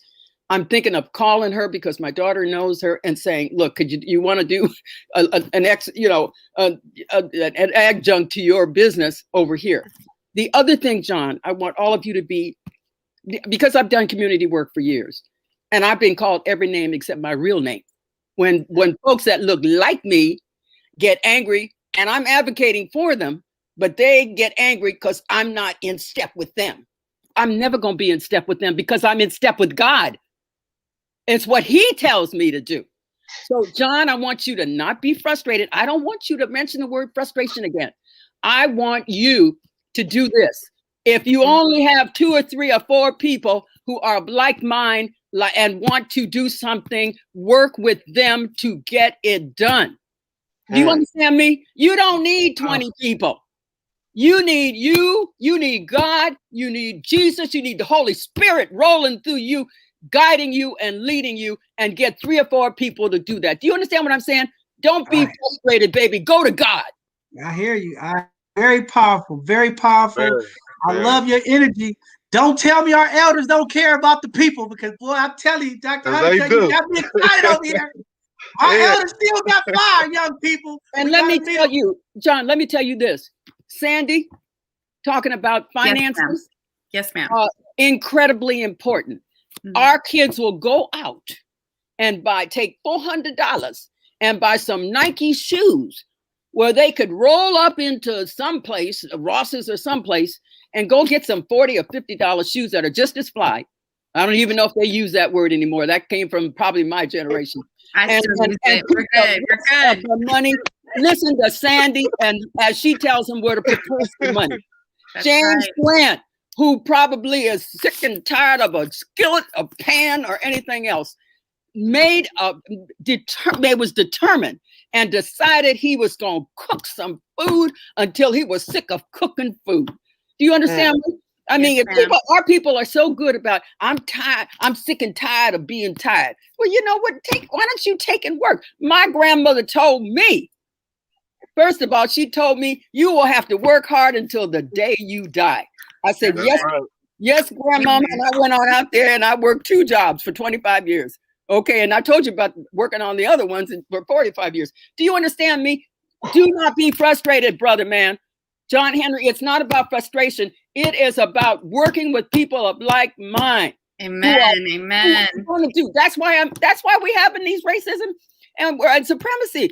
Law enforcement, racism and law enforcement. Yolanda's coming in. She gonna blow hard. And she gonna tell you what you can do. The next one is gonna be the racism and the clergy. I'm gonna have a hard time finding some clergy to step up and try to deal with that. but anyway, and then we talk about health, and then we talk about housing, and we talk about the real history of racism and housing. All the redlining, they stick us in one neighborhood. They're still doing that now. There's still a man was talking about Tulsa, Oklahoma on 60 Minutes, the main man that came on, and he said, "Well, this section is where the black peoples live, and this section is where the white people live." Okay. And you know what he said? And that is not uncommon to what you find in America. We need to find, that's why I collect all these hidden history, forgotten history books, because it's coming out now. They got Tulsa, Oklahoma on there. That I learned something. I didn't realize that was the first time that this country used planes and used them on us and wiped out that Black Wall Street. Do you understand what I'm saying to you? We must know our history. We must honor those who followed us. And if I don't let frustration come out of your lips one more time, John Henry, contact me. I'll help you get into something that will be meaningful, will make a difference. And get James and Sandy to come when I have to get James when he's in Antioch or something like that. But anyway. No, I can come. Get me. All in. Let's do this. I'm all in, baby. And come to our session on May 28th.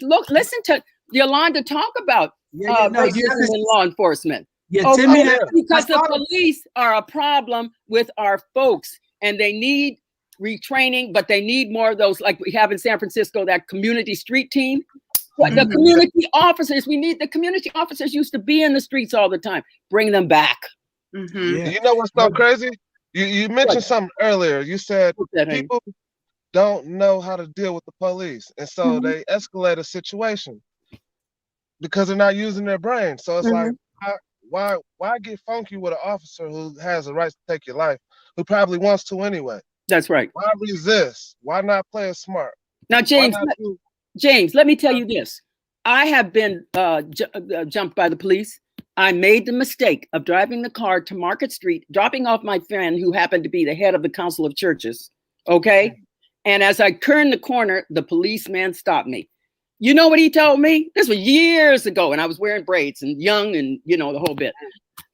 He said to me, I said, well, I made the mistake of opening up my mouth and rolled the window down and said, what did I do wrong? He said, don't you open up your mouth and say anything to me, or I will take my gun and I will shoot you. So I said, that's number one, Veronica. When you get stopped, don't utter a word. Put your hands on the wheels. Okay, roll the window down, put your hands on the wheel, and just let him start talking, or her. Okay. Then, you know what he told me? After he gave me the ticket, he said, he told me I almost ran a man down. The man was still walking across the street as he was talking. So that shows you I didn't run him down. He told me, and if you come to court, I will make sure one of my friends is there and we will get you. I said, now let me put this equation together. I got my family to think about. I guess I just better go on and pay the ticket and then go to someone, let them know this man is abusive and he needs to be looked at. I've been jacked up by the police. I told you about my eldest grandson and I in Hot Springs, Arkansas, being stopped. The man just wanted to, the police officer just wanted to see if the car he was driving was really his car. My grandson handed him the rental certificate. He said, I can't see this number here. He said, well, here it is right here. It's how you talk with them too. Because we recognize that they are fearful of not being able to go home to their families. We get that. But we also have to know how to deal with them. And some of them are just abusive and they don't like Black folks, and they're hateful. They just have a lot of hate in their hearts. But we have to ask God every step we take, how we can overcome our situation. Do you know what I'm saying, James? Antagonize them. I wouldn't antagonize them. I wouldn't I wouldn't force them to kill me. That's, is what I'm getting at. I would, when they come to the window, boss man, how you doing? They like the feeling of being called boss man, a higher authority. Yes. Play their game, but be smart, right? Because at the end of the day, it's your life at line. It's your You're life. right. You're right, James. They don't have the right to do what they do. They abuse it. But at That's the right. same time, we have to, come on, we can't force them to kill us. Well, So see, we're making it easy. and James, here's the thing. You present well. My grandmother Mm-hmm. almost always told me, when you go out, be neat and clean. Mm-hmm. You speak to people with dignity and respect. Right. Okay? And that they can tell that about you. When you get out of the car, your pants aren't sagging. Okay, Mm-hmm. where you have when you're holding one pair end of the pants. And see, no, see, you got to present yourself. Many of the jobs I have received have been because people say, gee, you look so good. I'm thinking to myself, it's just the coat I reached for and a necklace. You know, Sandy, what I'm talking about. You know, you got it, Sandy. Okay. Listen, Yeah. people get so tied up into this where they perceive who you are by what you wear. We know they're like that. So just go in neat and clean and tell them thank you. Don't be ugly. Thank you. We got to train our young people how to thrive and survive. I'm telling you, that's why I wrote this book. Yes. Okay? Yeah. Especially the young men. I'm getting ready to do one for the young ladies too. It's taking me a long time on that because I just don't want them to be hoochie mamas. Setting your pride aside will take you that much more further. And you don't want them to be hoochie mamas, like you said. I love you. You go crazy. You real. That's what we about here at both sides of the conversation, man. We're going to keep it real. But I wanted James and then Sandy just to talk about what do you guys feel? You know, we're a year into the George Floyd thing, this police reform. Where are we at? Have we laid down? I see the activism has kind of slowed down. Black Lives Matters is kind of falling apart. But where's the community at? Pushing through, you know, holding these elected officials accountable. It shouldn't took a year. You know, they passed Asian hate bill. They passed all kind of bills. But when it comes down to what's going on with the people, our people, the Black and brown community, who are the most affected by racial profiling, police brutality, it seems to be taking them too long. And the punitive damage towards these people that officers who wrongfully use force and things of that nature is still not enough in there. I'm going to keep advocating. I'm going to keep yelling in the atmosphere until we get it. We need to have police carry insurance, and we need to also make sure that when they do wrongful acts and they're convicted of it, that they lose their pension and retirement, because we have to attach the monetary thing to stop this behavior. And when you enforce insurance and you hold these people accountable and they know that they're going to lose their pension and retirement, a lot of this behavior will change. And I think, you know, this impunity, letting these officers get away because they're officers, we have to change that. We have to hold them accountable. And I think that policy and the bill, some of the stuff that I read under the George Floyd bill, there's missing a lot of accountability when it comes to holding them accountable financially. And I think that's the area, that community, when it comes to this local election, making sure that our local DAs, our local county people understands. We want these officers to carry insurance, and we want to make sure when they do things in the community that impact of our community negatively, that they are financially held accountable for their actions. And I think a lot of that behavior will change. But go ahead, Brother James and Sandy, y'all could go ahead and jump in on that question. Sandy, speak on it. Thank you. Let's get it cracking. Thank you again, John Henry. So as I'm thinking of the 1 year celebration of George Floyd, I have to be absolutely 100,000,000% in agreement with Dr. Hunnicutt. Dr. Hunnicutt, I have been praying for over 20 years now that our lukewarm Christians, we got to cry out, Holy Spirit. Amen. We got to come together and we just got to pray up our leadership. Yes. First and foremost. The second thing is love is action. Right? Yes. So I'm going to go and I'm going to talk to my leaders, which I've been successful. Most of my agents, most of my people that partner with me, they are Christian pastors, apostles, deacons, first ladies, because I know that I have been commissioned to go out and be part of the solution. I can't just sit here and just say, let's go do it. No, love is action. So I had to make a personal decision, because the last 18 years or so before I really made the decision, like, Sandy, you got to do it. I was just talking about, let me go pray, let me go talk to Cindy. But no, I needed to go talk to those Christian leaders and say, what's going on? let me fluff up your your feathers, you know. I want to be the Paula of the Bible, and I want to declare that he is Lord, that his fire will build us up, a black, brown, green, orange. I don't care what color you are. If you are made in his image, we are supposed to be iron and iron, sharpening each other, purifying each other, to go out there and help our babies. The second thing I want to agree with you, Dr. Hunnicutt, and everybody else today, was we got to know our history to rewrite our story. At the end of the day, what I love about my company and what I love from hearing from each of you is that we're reading books. But we got to get more lasered in and reading about our history. We got to see the ugly. So I commend you, Dr. Hunnicutt. Thank you. I want to be on that workshop. I want to know about racism. I want to know about segregation because I'm a little ignorant. I don't get racially profiled. I don't come out very much. One, because I just don't. There's nothing out there in the public other than being on the field as a Christian woman. So I want to know more so that I can advocate more, so I can be a voice more, so I could be used as his vessel. And the third thing is, again, having this opportunity with John Henry, both sides of the conversation. If we can teach the young how to make podcasts like this, because I want to hear their voice. These kids are power-filled. I don't know about you, but baby Jesus boy, temple boy Jesus, was fired up to be the man of God that he is. He is my savior. And again, thank you so much for this opportunity. I'm trying to keep it like this, but I really want to shout. And it's fine. You got to continue to tune in. We are definitely about our young people. Our young people are going to be taking over our platform again next year. We had them on this year, but we're going to get more conversations with them. We want to have conversations with our young people and our elders of the community. And, you know, like Dr. Hunnicutt said, you know, clergy and some of our leaders, they got to hear it. And they got to be open to listen. They don't want to listen. And again, with leadership, and this is what we're talking about here, to be a leader, you can't just show up when everything is good and great. You know, when things are not so great and you're not leading so good, you got to be able to take those jabs as well. And a lot of times our leaders, a lot of times our elected officials, a lot of the people in our community, when things get hard, they want to go in the cuts and hide.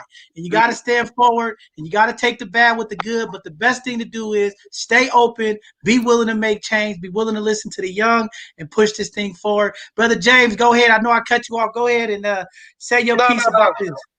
No, you're good. Everything that's being mentioned is highly important. I believe people lose faith when the justice system is so powerful that I see what it can do. But it's gonna take people like you, like us, who has a very powerful voice to keep people energized and to keep people focused on the fight. Because once you give up, it's like a domino effect. It's like people see that and they feed off your energy and they start to give up. So I think we need to have more faith and more hope, but show and preach that. I may not have the way or know how to show that or whatnot, but I know I know you, doctor, you got that voice. You have that voice in your odor, and that voice needs to be heard because it's powerful. Like when you speak, not to take away from nobody else, because I tune in, but when you speak, it's that voice that makes me like, hold on, I respect you. Like I need to hear what you're saying. There's information, there's things that you're saying that I need to know, I need to hear. You know what I'm saying? I'm open-minded, I'm soaking it up. But it's your energy, it's something that you're given that I don't know. You're special. You're special. And you need to be heard more. You need to be heard more. You need us to follow behind you, to vouch for you, to let people know, like, look, she the truth. This is the truth. The movement, and the movement is the truth. So we're gonna fall behind you and push and push and push. But with every problem, we need to have a solution, or we cannot discuss the problem. Period. And it starts with faith. People need to have that faith. They need that faith, and it's gonna have to rain down. It's got to be like a domino effect. We behind you. We behind this whole movement. We're supportive. And I think we just need to keep pushing. Even when we don't know what tomorrow may come, we just need to keep pushing. We may not have those answers. We may not know, but we just have to keep pushing and keep pushing for what we believe in, right? Man, I just gotta say the spirit is moving, the energy is good, and this is what Right, this is about. See, healing happens in many different forms. And this right, conversation is healing because we believe here at both sides of the conversation. right, We right, right, right. communicate. When we Uh-huh. communicate, the healing process begins. And what Right. you're talking about is that spirit, that testimony, that Yes. history, that fight, that resilience from the woman of the year. That spirit is touching you and Yes. moving you. And we have to lead with resilience and not in fear. A lot of the elders are afraid of the young people, but you a young man, and to receive the elders' information. That's what we need our elders in the community to stop being afraid of the young people. Take a Yes. sit down and have a conversation with the young people while they're playing video games in the house. Mothers and fathers, uncles and cousins, sit down and listen to them. Any little second that we could get to listen to our young people, we need to be doing it. Too many of us are afraid of the young people, and we must come together with our young people to move it forward. And again, it's the spirit. Whatever Mm-hmm. you believe in, whoever your God is, at the end of the day, it's the faith of the unknown and unseen, and breaking and standing against the unknown. Because a lot of us in our community, the fear of the unknown is what keeps us from stepping forward. We have phenomenal people in the community that's doing phenomenal work. And Mm-hmm. it takes all of this energy, all of these years of wisdom and knowledge to come together to impact the community. Yes, we need the history, but we need the true history. We need the Yeah. truth, because history has been lied to our community so many times. And it's like, Mm-hmm. that's why our young people are confused. And that's why I need our leaders of the community to understand what Dr. Hunnicutt said earlier about Yeah. integrity, about ethics, about leading by an example of positivity and understanding. Because again, we confuse our young people. When they see us as adults, we're asking young people in this country to put their guns down and work out their differences. And as elders of the community, we can't even work together and deal with our differences. We can't even have respect for each other. We can't even work for together. So I'm steady confused at why are we asking the young people to stop their confusion? And as adults and leaders of the community, we have more confusion than our kids. And we wonder why this generation is wild and they're not listening and they're not doing the things that we expect them to do at their ages. But when they see the confusion, when they see the divisiveness, when they see the self-hate, when they see the unification of our elders and our leaders of the community, you think the kids don't see? They are watching. We have to Mm-hmm. lead by example. And if we really Yes. want to make change and we really want to start impacting this narrative shift in our community, it is going to take our elders and some of the adults and our leaders to take a look in the mirror at what they're doing, how they're talking, how they're engaging, how they're communicating, how are they working together. Because we're asking the young people to do all of these things, and we get so upset and the violence and why these young people can't do this. But we got our people in the community right here today that can't even work together, can't even communicate together, can't even do the things that they need to do to lead. And we expect our young people to follow. It's never going to happen, people. You can wish and Right. hope. Until we get it together as adults, till we learn how to forgive, when we feel and learn how to go through our pain and go through our healing and deal with our trauma and stop trauma bonding and bringing each other down and bringing our community down with self-hate, it's going to be a long day. We got work to do, people. But I'm glad to Yeah. have you guys here. I'm energized now. Me too. So I thank love you it. all tonight. I just seen Brenda come on. I'm not going to hold you all any longer. I know that you guys have to get to your families, but I'm going to let Brenda come up at the end here if you guys want to hang around. Thank you all for coming on tonight. Dr. Hunnicutt, it has been a pleasure.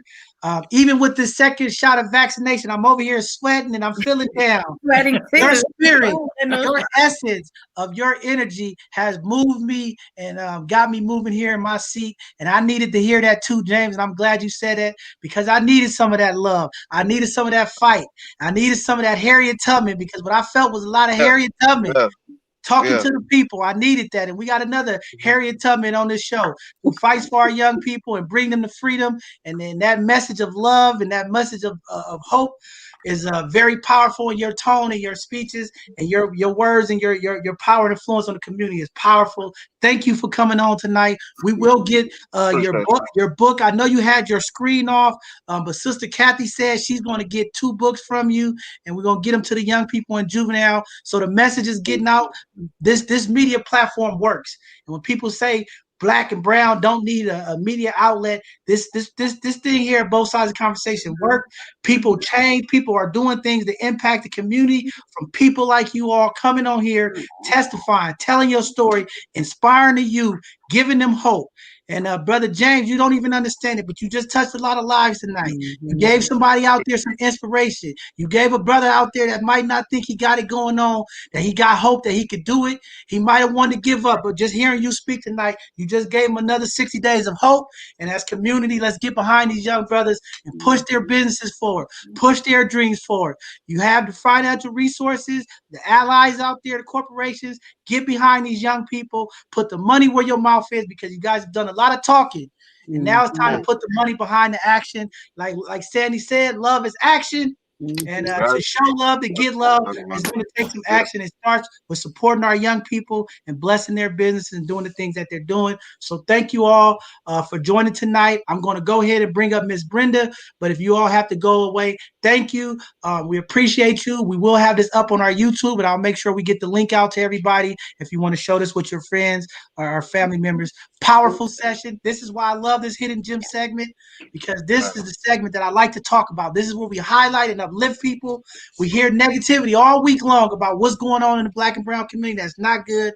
But when I have people like you come on here, Women of the Year, financial gurus, people that are doing phenomenal things, first elected secretary, through the pain, through the digression, we are still resilient and we are still moving forward. So thank you all for what you do. You are now hidden gems that are blessing our community. And you're not hidden anymore.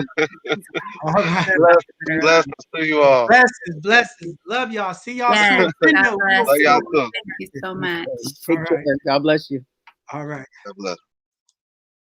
All right, Miss Brenda, are you there? We're going to go ahead and give you another shot. Have you got your technical difficulties fixed? You want to go ahead and come on and talk about what you're doing. Good evening, everybody. I had to start my presentation with a little bit of drum because this is Carnival weekend and I am excited. The month of May is very special to a lot of people in San Francisco. My name is Brenda Perdue. For those that don't know, I am director and producer of United Rhythm San Francisco. And I started my Carnival group here in San Francisco to uplift women, to teach women how to gain back their strength as a woman, to continue to be sexy in society, to share with everybody their talent, their culture. And so I'm just going to share a little presentational video. It's like 2 seconds, really quickly.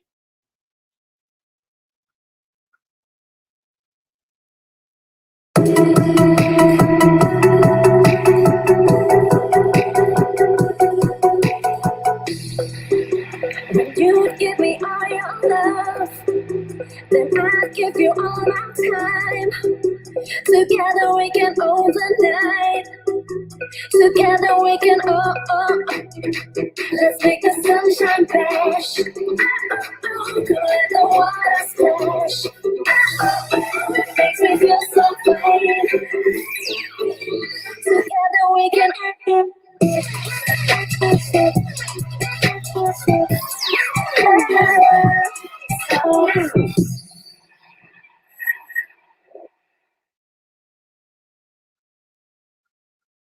And so, continuing forward, I wanted to share with everybody tonight. Oh, 1 second.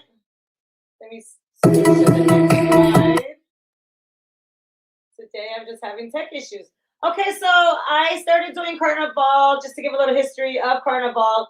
I started doing Carnival in 2014. I was teaching at the Mission Cultural Center, and I was teaching a Zumba class with my children.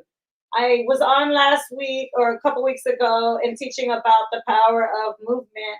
And I literally started teaching a class at Mission Cultural Center, working with my own kids and trying to make sure that they stay healthy.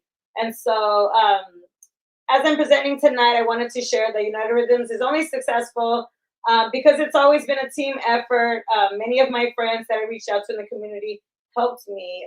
Dancing is a process of preparation to show one's inner spirit, cultural rhythm, and in its process, we find health realization, transformation.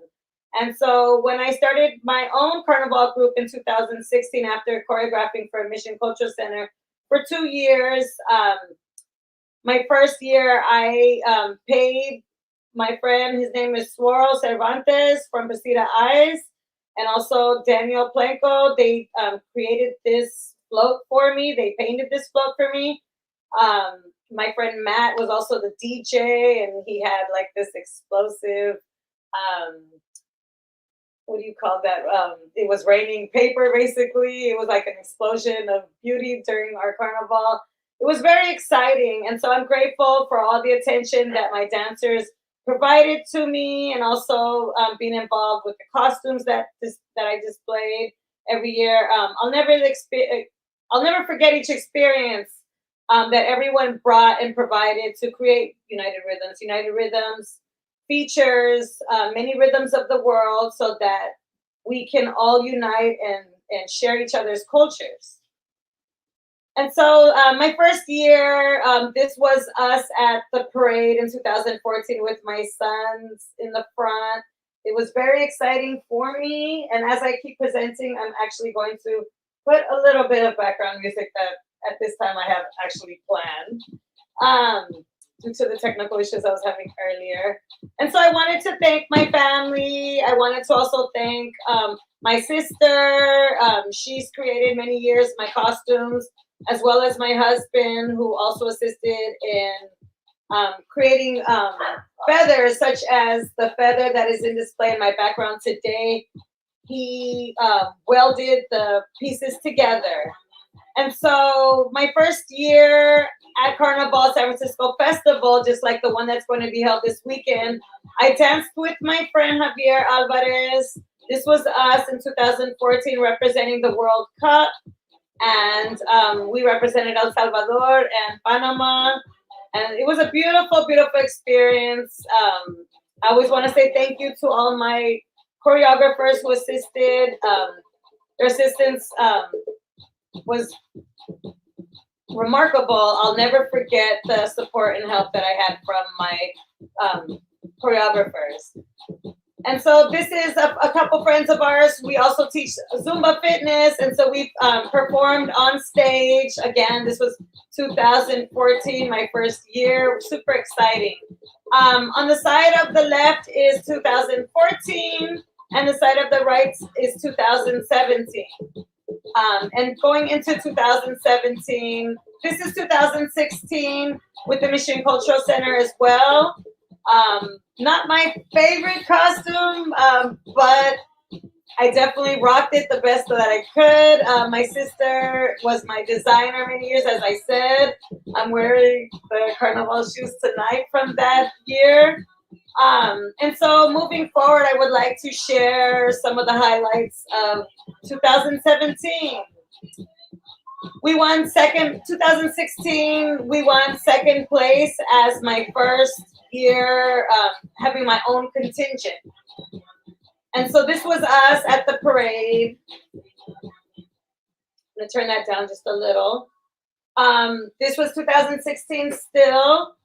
This was at Dolores Park in San Francisco. One of the fun activities of Carnival is that they do photo shoots. And we met at Dolores Park. All the groups lined up and take their turns taking pictures. And I just remember having so much fun. Dancing, always dancing, and just having a great time. Many of my dancers, my kids are in those pictures. Some of the girls' kids are in those pictures. Some of my teenage choreographers that choreographed later are in those pictures with their parents. This is my son and my dog, who does Carnival with us every year. This was Sisters with Style and Rodrigo and Jessica, who helped with multimedia at Dolores Park 2016. This is 2017. We already had our first year's costume. And so this was the group at Dolores Park as well. Some of the children of United Rhythms having a good time. This is United Rhythms at Presida Park performing. on stage. This is United Rhythms 2017, wearing 2016 costume, again at Dolores Park. This is us at Carnival in front of my float. My choreographers that year was from the left to right, Stephanie, Brenda, myself, Liza, and Annette. Definitely a beautiful, memorable year. This is us at Dolores Park 2017, Dolores Park photo shoot. This is us 2016 in the Mission performing during the parade. The beautiful costumes my sister, again, Michelle Perdue, designed. And moving forward, thanking my choreographers always again for their contributions. I wouldn't have been able to do it without the team effort. One of the things that they're featuring this year for 2021 Carnival Resource Festival is community, volunteering, and I definitely want to highlight the support. Look at the ladies and how rich they look with their strength and lifting their arms up and feeling great about what they're doing. It's definitely a great experience. And towards the end, I do have some video reviews to share with you guys of some feedback from previous participants and choreographers. I didn't get to get everyone, but in the future on my YouTube under United Rhythm San Francisco, I will share more reviews through video. This is one of my young ladies, Abigail, who's been dancing with me since Mission Culture Center.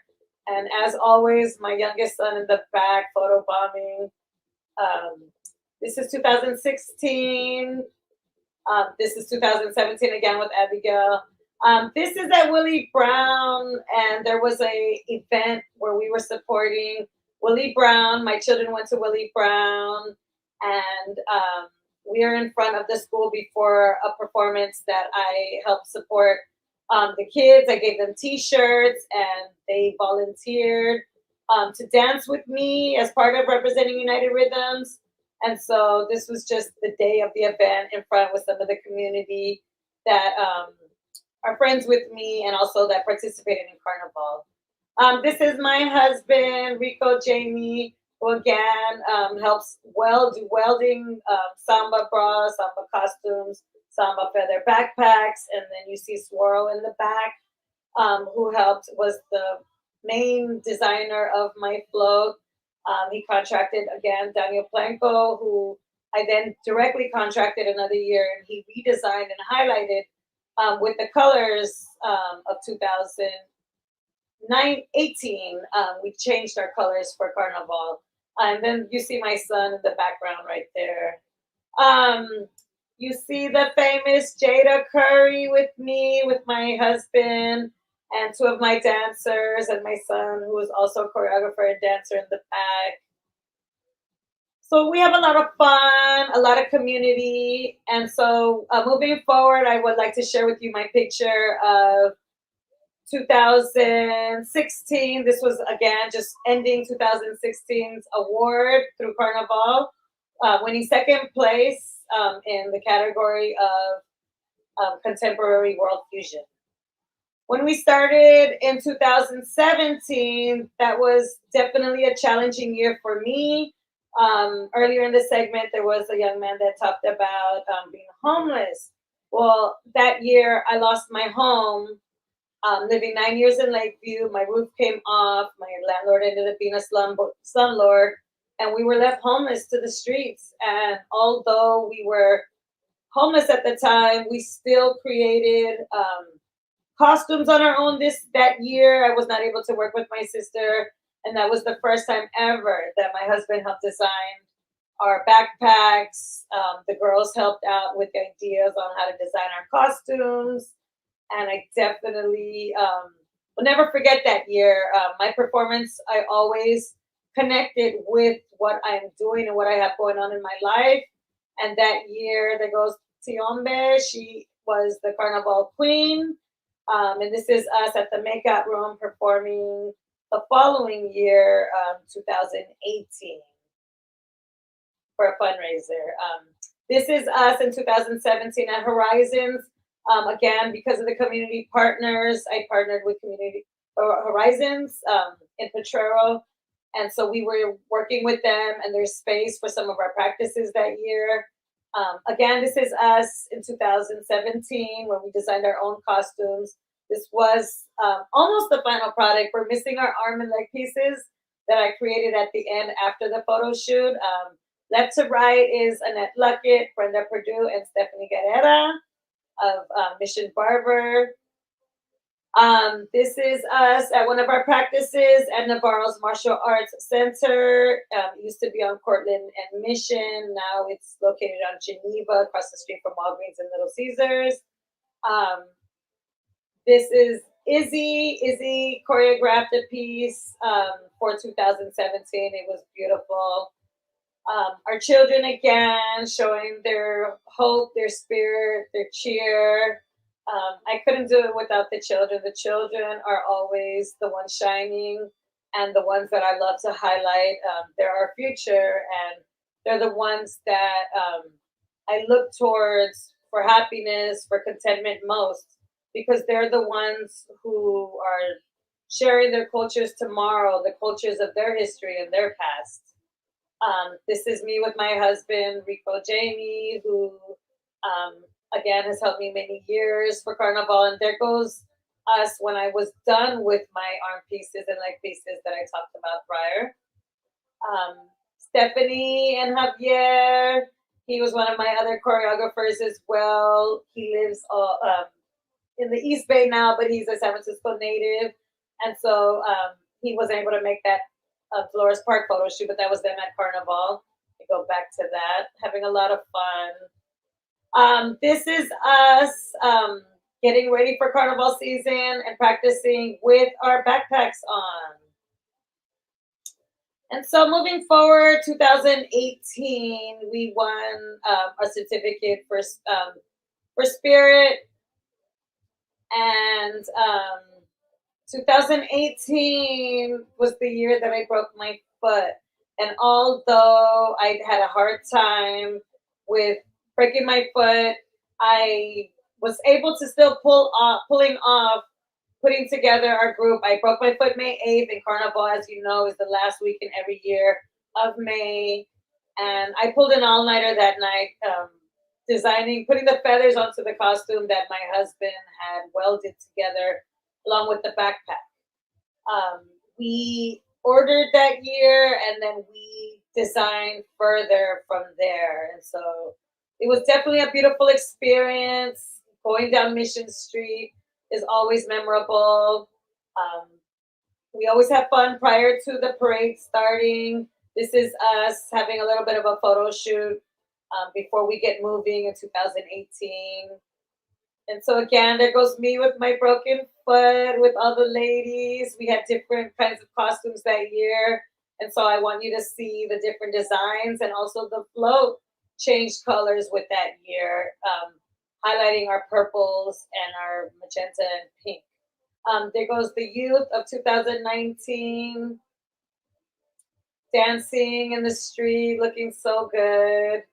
They were so happy and so beautiful. This is one of the performances in the Mission that we had. That's Eliza. And then from the top across, left to right, Annette Luckett, Brenda Perdue, Liza Chun. And then the same going across at the bottom. So this is us in the Mission off of 24th Street for one of Carnival and Calleonce's events. So this is us just performing on the streets, showing our pride. This was my fundraiser that I had at Calleonce. It's always just showing the happiness that I have with my husband always supporting me. It's definitely a community affair. And so I want to highlight also my son, Ariel Jaime, who has joined forces with me in choreographing and instructing. I started doing quinceañeras in 2018. I'll go back to that slide. And so he assisted in Sofia Silva's quinceañera. It was our first quinceañera ever. And was a lot of fun. The girls are great dancers. They had already choreographed for United Rhythms the prior year, and so when she had her quinceañera, her mother Betty contracted me to do my first quinceañera ever, and it was the best experience ever. She had her quinceañera, which highlighted Santana's song Europa, to do the waltz. It was the most beautiful, amazing choreography ever. I loved what we put together. And so this was that year as well, 2018. And so moving forward, this was 2019. And so in 2019, beginning season, we were also still working with Navarro's Martial Arts Center, who is now in Geneva mission. And this was one of the practices that we had with some of the girls. And so this is us using also Safe House. I was also a cooperative with Safe House, who allowed me to use their space to choreograph, to do solo shows, as well as to assist with my carnival group. And so we definitely took really good pictures that year. I really appreciate Joe for that opportunity over there at Safe House. And so with this, moving forward, I wanted to share with you guys one of my slides. When Corona hit, this would have been my 2020 choreography called Maki. So I'm going to share a quick little video of that. Maki! Hey, freestyle! Let's go, shake it, All right, walk it up before, walk it back, push it back, and back, rotate, walk out 4 steps forward, reach up, bring it back, push it back, and drop, hold that, go, rock it up, and left, right, left, let's go, hold that strong, left, breathe, left, right, underneath the foot, roll it over, step behind, reach up, 3, 2, 1, roll, hit, go. All right. And so moving forward with that, I'm just going through the years of what we put together for Carnival. And I have a few clips of some feedback that I have from our youth that I wanted to share with you. Well, one of them is our youth of United Rhythms. Her name is Sofia Silva. And so I just want to share with everybody, because tonight my main focus is to ask for support for United Rhythm San Francisco, not only for my business, but also to promote culture, to promote community, to promote supporting leadership, supporting self-esteem, independence, womanhood. I support all of those things. And so I'm asking tonight for if anyone can assist with support with my fundraiser. And with that, I would like to share some of the things that Sophia had to say about United Rhythm San Francisco.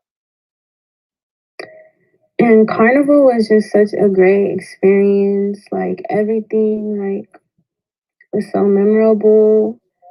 Just being there, being in the moment, just like when we're ready to start, everyone's just like so hyped and just ready, so joyful.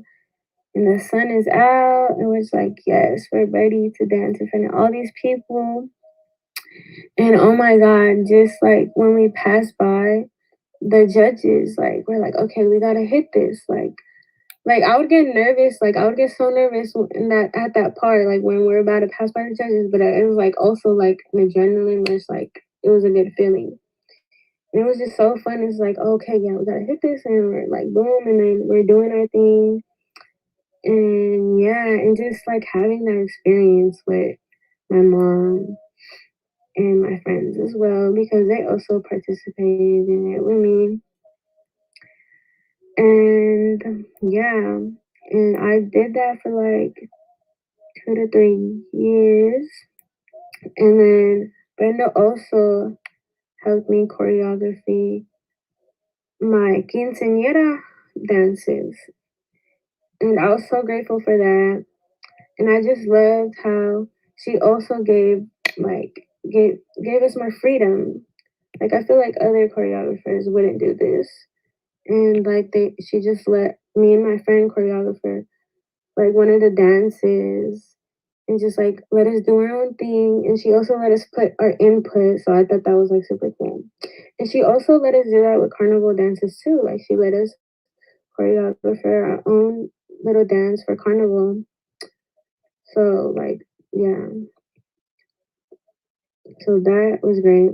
And yeah, her son also participated in my quince. He was my main chambelán. Okay, so this like whole experience with carnival and everything really like impacted my life. I just felt like I don't know, it was just such a great experience in general. And it's like opened my eyes to new things, like made me get out of my comfort zone, like dancing in front of all these people. Especially when I saw people I knew, like sometimes be like, oh my god, like I don't know. But then it was like so cool because they would be like, I don't know, like it kind of seemed like I inspired them. Not inspired. I don't want to, but not inspired. But maybe like they're like, oh, like that looks cool. Like maybe want to try it. Like look, she's doing it. Like I can do it. And yeah, so I just thought it was like such a great experience. And my mom participated in it. My cousin also participated in it. And my aunts did Zumba with Brenda. So like Brenda has worked with like throughout my whole family. Like and she has been such like a helpful and just like Okay. I seem to have skipped the end. But I definitely am grateful for and Sophia's Carnival was just such a great experience. She and her friend Abigail choreographed in 2018. And so that's been a beautiful, beautiful experience. And I appreciate every opportunity and experience that I've had with each and every one of my dancers. But definitely, I have connected, and that's something that I do.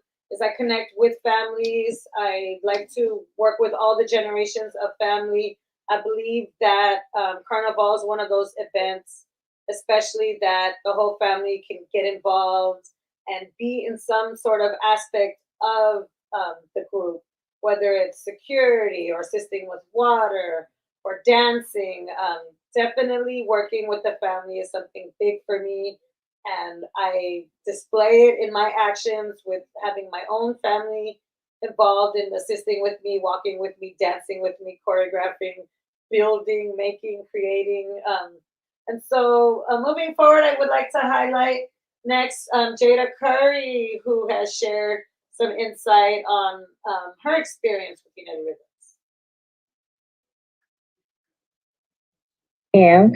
So with United Rhythms, and I can definitely say it definitely has built my confidence and allowed me to connect with even my own Latino heritage through dance, which leads me to some of my most memorable moments of Carnival, which really includes month-long preparation periods and the big turn, as we call it. Many of the Carnival groups here in the city call it. But speak to really the preparation that goes into Carnival. This is really so memorable for me because this is a process that starts 5 to 6 months ahead of Memorial Day weekend when Carnival happens in May. So, we're starting December the year before, or January. And we're going through months, months of practicing our routines in different environments, practicing in costume, out of costume, ebbing and flowing with all the changes that need to happen to accommodate possible weather, even our costumes. And this is really just so memorable because this is what makes up the biggest portion of Carnival. And it culminates in that Memorial Day weekend. And by that time, I feel like we really know your routine by heart. And you can really just have fun with it. And this leads me to my second most memorable moment, which is the big turn. And this turn is what guides us from 24th Street onto Mission. And that's always a fun but intense moment because that's usually when you see the most people you know. That's what it feels like. So it's really exciting, but it's such a critical moment for us as a group because we really have to stay in formation as we make that turn. And there's two turns that we make, it's from Harrison to 24th and then from 24th to Mission. But it's like those two turns, especially the one onto Mission, is where it feels like you see everyone you know. I've seen, teachers, I've seen supervisors, friends, colleagues, and, in college now professors.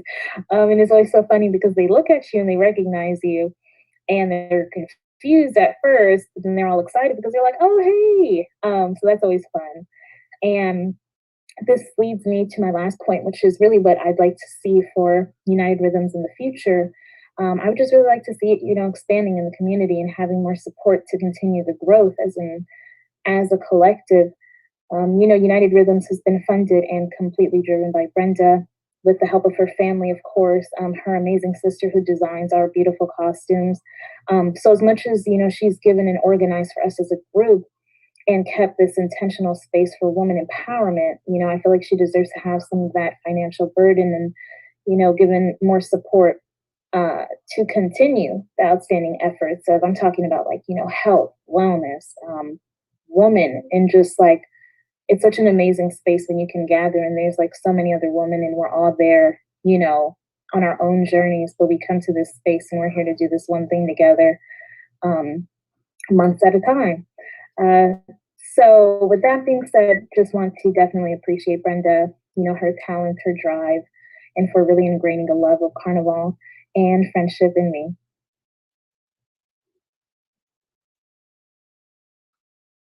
All right, I really enjoyed what Jada talked about. She talked about a lot of aspects, and so one thing that we definitely build with Carnival is confidence. Confidence is really hard sometimes when you're an educated woman or man and you're in a high career, and sometimes they don't expect for somebody in a high career to be out there dancing and showing our cultural moves. And so there's definitely a lot of confidence building with some of the people that I have worked with. It's a big part of what I do. Inspiration. I have that on my business card. I have worked with years with youth, at-risk youth. And so not only do I work with the community to inspire them to have the confidence to show their beauty, to show their talent, to show their culture, to show their nationalities or, different aspects that they have to share that I would like to highlight. But I also, want to support always with everybody sharing themselves because everybody has a spot to shine and something to contribute, and we're all beautiful people. And so moving forward, the next person that I want to share that provided some feedback is Kathy. She is the third. She was the third person to the left, and that was her daughter. And then my name is Kathy, and I have been a part of United Rhythms for the last 4 years now. My daughter and I first came into the group when my daughter found Brenda in the group practicing at a local high school. From that moment, my daughter knew she wanted to be in this group. And we went to one practice. She loved it, and we never left. Being with United Rhythms has really been like finding and choosing extended family members. One of the most memorable moments I have and will continue to hold on to was our first carnival. Being able to see my daughter dressed up with her hair and her makeup done was really a beautiful moment to know that that was the day she was going to be a part of history in San Francisco. Carnaval is huge and has been such a staple for the community in San Francisco. My hopes for United Rhythms would be for us to continue to grow, for us to continue to expand, and for us to continue to show up as we do every year, ready to perform, ready to love the streets of San Francisco, and ready to keep moving with the passion. United Rhythms has been more than a dance group. It has been a place where many of us can express our creativity. Brenda always asks if somebody has a dance, a song, anything they would like to offer to the group. Brenda's even allowed me to really help and put my creativity to the test and be there to support all the members of United Rhythms through practices and the day of. Thank you, Brenda. You have been amazing, and I cannot wait to see how we show up in the next coming years. And so, moving forward, I appreciate the time that everyone's taking to view my slideshow tonight. I also want to share with everybody that I provide wellness services. In my background, was a case manager working with at-risk youth. I provided aggression replacement training. As the years went by, I transferred what I do to being proactive in my community and teaching wellness services such as fitness. I teach Zumba, all the specialties that they offer. I teach yoga, Pilates, strength training boot camp, as well as my newest certification that I wanted to highlight. I just received this today, which is kickboxing. And so this is my newest certificate. This was today at Navarro's, who certified me in this area for kickboxing. Their certification is called Crush Kick, and it goes into a little bit of Muay Thai, Karate, and kickboxing as well. And so there go my certificates again. It came with 2 separate ones. And there goes me in my studio, my waterfront studio here in the Bayview with my carnival background, mirrors on the side. I am ready to teach. I provide one-on-one as well as group fitness. If interested, they have been sharing my email, my fundraiser, my webpage. So please contact me if you're interested in fitness. And so for this weekend, Carnival weekend, I will be at the resource fair. The resource fair information, I'm hoping that John can put that on for me now to share with everybody that it's going to be on Saturday and Sunday. It's going to be 12 to 5 p.m. as you see on the flyer. And so United Rhythms will be, is grateful to be partnering with Cynthia, who has allowed me to share a booth with her to promote, recruit for 2021 and 2022 season. We're working on promotion, making new contacts as far as contracts, working with United Rhythms, as well more work in the future with the community. And so I just wanted to share Cynthia Yaconone. I'm so sorry, Cynthia, for pronouncing your last name incorrectly. She is a financial wellness coach who not only is supporting everybody with that, but also she supports women as well, which is why she's allowing me to partner up with her to table at the resource fair. So thank you so much, Cynthia. That, I believe, is the end of my slideshow. And so I just want to say thank you to everybody for watching my long slideshow, for those that are still on. And bless this weekend. For those that don't know about Carnival, I'm going to hit the little bit of drum for that real quick just before I end and say that it's a very spiritual moment for us. We share our culture, we share our dreams, we share our spirit, we share our laughter, we share our pain through our music, through our presentations. All of our cultures come out. And when it isn't your culture and you find passion in it, you shine the other people's culture, and they think that's part of your culture. They mix me up all the time. They think I'm Mexican. They think I'm Puerto Rican. I'm from El Salvador. But I definitely do have American Indian in me. And so I thank you guys all for watching. And if there's any interest in helping United Rhythms, we're looking for more community partners, for joint ventures, for RFPs. We're also looking for community partners to assist me as I do all my own work, web design, social media marketing, I would like to be able to grow and get other support in those areas. So thank you very much for watching tonight. All the presentations were phenomenal. And I had a few tech issues in the beginning, but we followed.